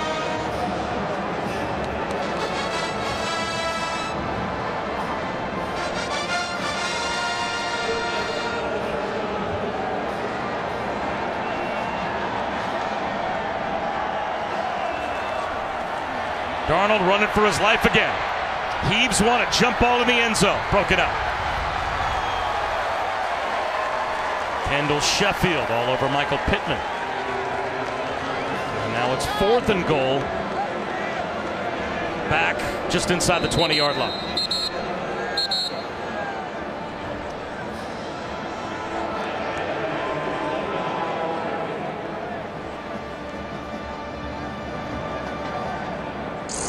Injury on the field, so Ohio State and Alabama. That was obviously the decision that the committee made. They looked at Alabama, and Alabama, you can make an argument, be a points favorite against all 3 of the other teams in the playoff. They got in. Ohio State was left out. 2020 hindsight, what do you think? I think they got it right. I think, unfortunately, it's just this. And conference champions do matter, but that loss in Iowa City is just one that I'm sure in that committee it was hard to fathom and understand. And even just watching this over the course of this game tonight, 35 points a game USC was scoring. And to think that the Hawkeyes would put 55 on the board is just, I'm sure that was a conversation over the course of that entire weekend. Yep. And also the argument that got Ohio State into the college football playoff last year, you can't then use to get them the opposite argument in this year. Last year, they were Alabama. They were the non-conference champion that actually lost head-to-head to Penn State. Penn State went on to win the Big Ten, and they got Penn State's spot. But you and I know, could they play against Georgia and Oklahoma? They played Oklahoma down to the wire. Absolutely. You can match up with any of those teams when you got a group in their front four like they've got. One more chance for Sam Darnold to try and throw one in the end zone. And the Buckeyes not letting up. They bring an all-out blitz. And Darnold heaves it to nowhere. A turnover on downs. And Urban Meyer's team is one victory formation knee away. And that's just no fun. I mean, it's just no fun to play that position. And you know what? There have been stretches this year for Sam that have been no fun. And Clay knows it. Son of an O-line coach, he knows it. He knows it that if you just become one-dimensional, which is what they became tonight,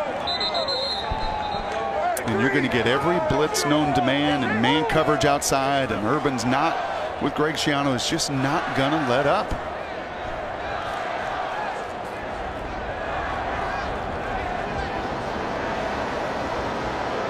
And now moves to 48-4 when you give him more than a week. Good luck. And now the final snap to be taken in the Ohio State Buckeye career of J.T. Barrett, and it is a victory knee. The Goodyear Cotton Bowl Classic in dominant fashion goes to Ohio State 24-7 over USC. Congrats, man. Yes, sir.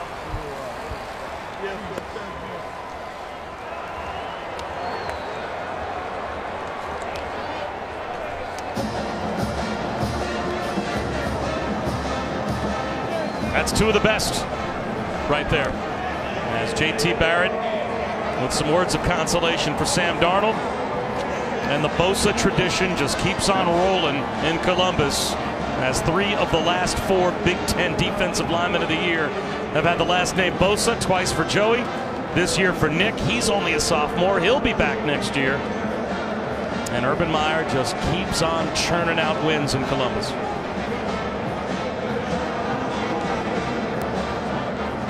J.T. Barrett passing Drew Brees in Big Ten history, as he's got more total yards than any other player in the history of the conference. Let's go down to Allison. Thank you guys very much. Urban Meyer joined by his family. Coach, what did your team show about the quality of this year's Buckeye squad with their ability to come in here and rise up to the challenge of facing the Pac-12 champion? Well, I think we had 3 wins against top 10 teams. USC is a heck of a football team. Their defense really did a good job against us, but our defense line won that game. And secondary, they, that quarterback had a lot of respect for him, but the best way to disrupt the quarterback is get after him, and we did. What was the game plan defensively and up front to do the things you did against that USC front? Well, we got the best D-line coach in America, and he had him ready to rock and roll, and you saw what I saw. I mean, that if you don't let him set his feet, you have a chance, and you saw at the end of the game that the quarterback never set his feet. And I have to ask you about your quarterback, J.T. Barrett. What a remarkable career. It comes to an end tonight. As you reflect on the fact that you coached him for the final time, what are the emotions? Well, I love him. He's a member of the Meyer family, as I said many, many times. But more importantly, he's a legend in Ohio State, and he'll go down as one of the winningest quarterbacks ever to play here, and go on his endeavors and do whatever he's going to do. But no, he has a home at Ohio State for the rest of his life. And you will send him out as a champion in his home state. What does it mean to this group to come away from the Cotton Bowl victorious? Well, I want to shout out to Billy Price, too, and Tyquan Lewis, and there's so many. This is, I don't use that very often, but I love this team. I love the leaders on this team, and to send them out Cotton Bowl champions, arguably maybe a top 5 finish, that's a heck of a year. Urban, thank you. Congratulations. Thank you. Thank you. A lot of pride in Columbus, and why not? Left out of the college football playoff, the Buckeyes came down here, and they showed everyone how much they meant business in the Goodyear Cotton Bowl Classic as they come away with a 17-point win. And they are just about to hand out the trophy down on the fields. 24-7 is the final. The Buckeyes over the Trojans. Welcome to the Ford Escape postgame here at AT&T Stadium, as the Goodyear Cotton Bowl Classic in dominant fashion goes to Ohio State. And Bill Walsh always said that The keys to winning is having a quarterback and a fourth quarter pass rush. Well, talk about checking boxes if you're the Buckeyes.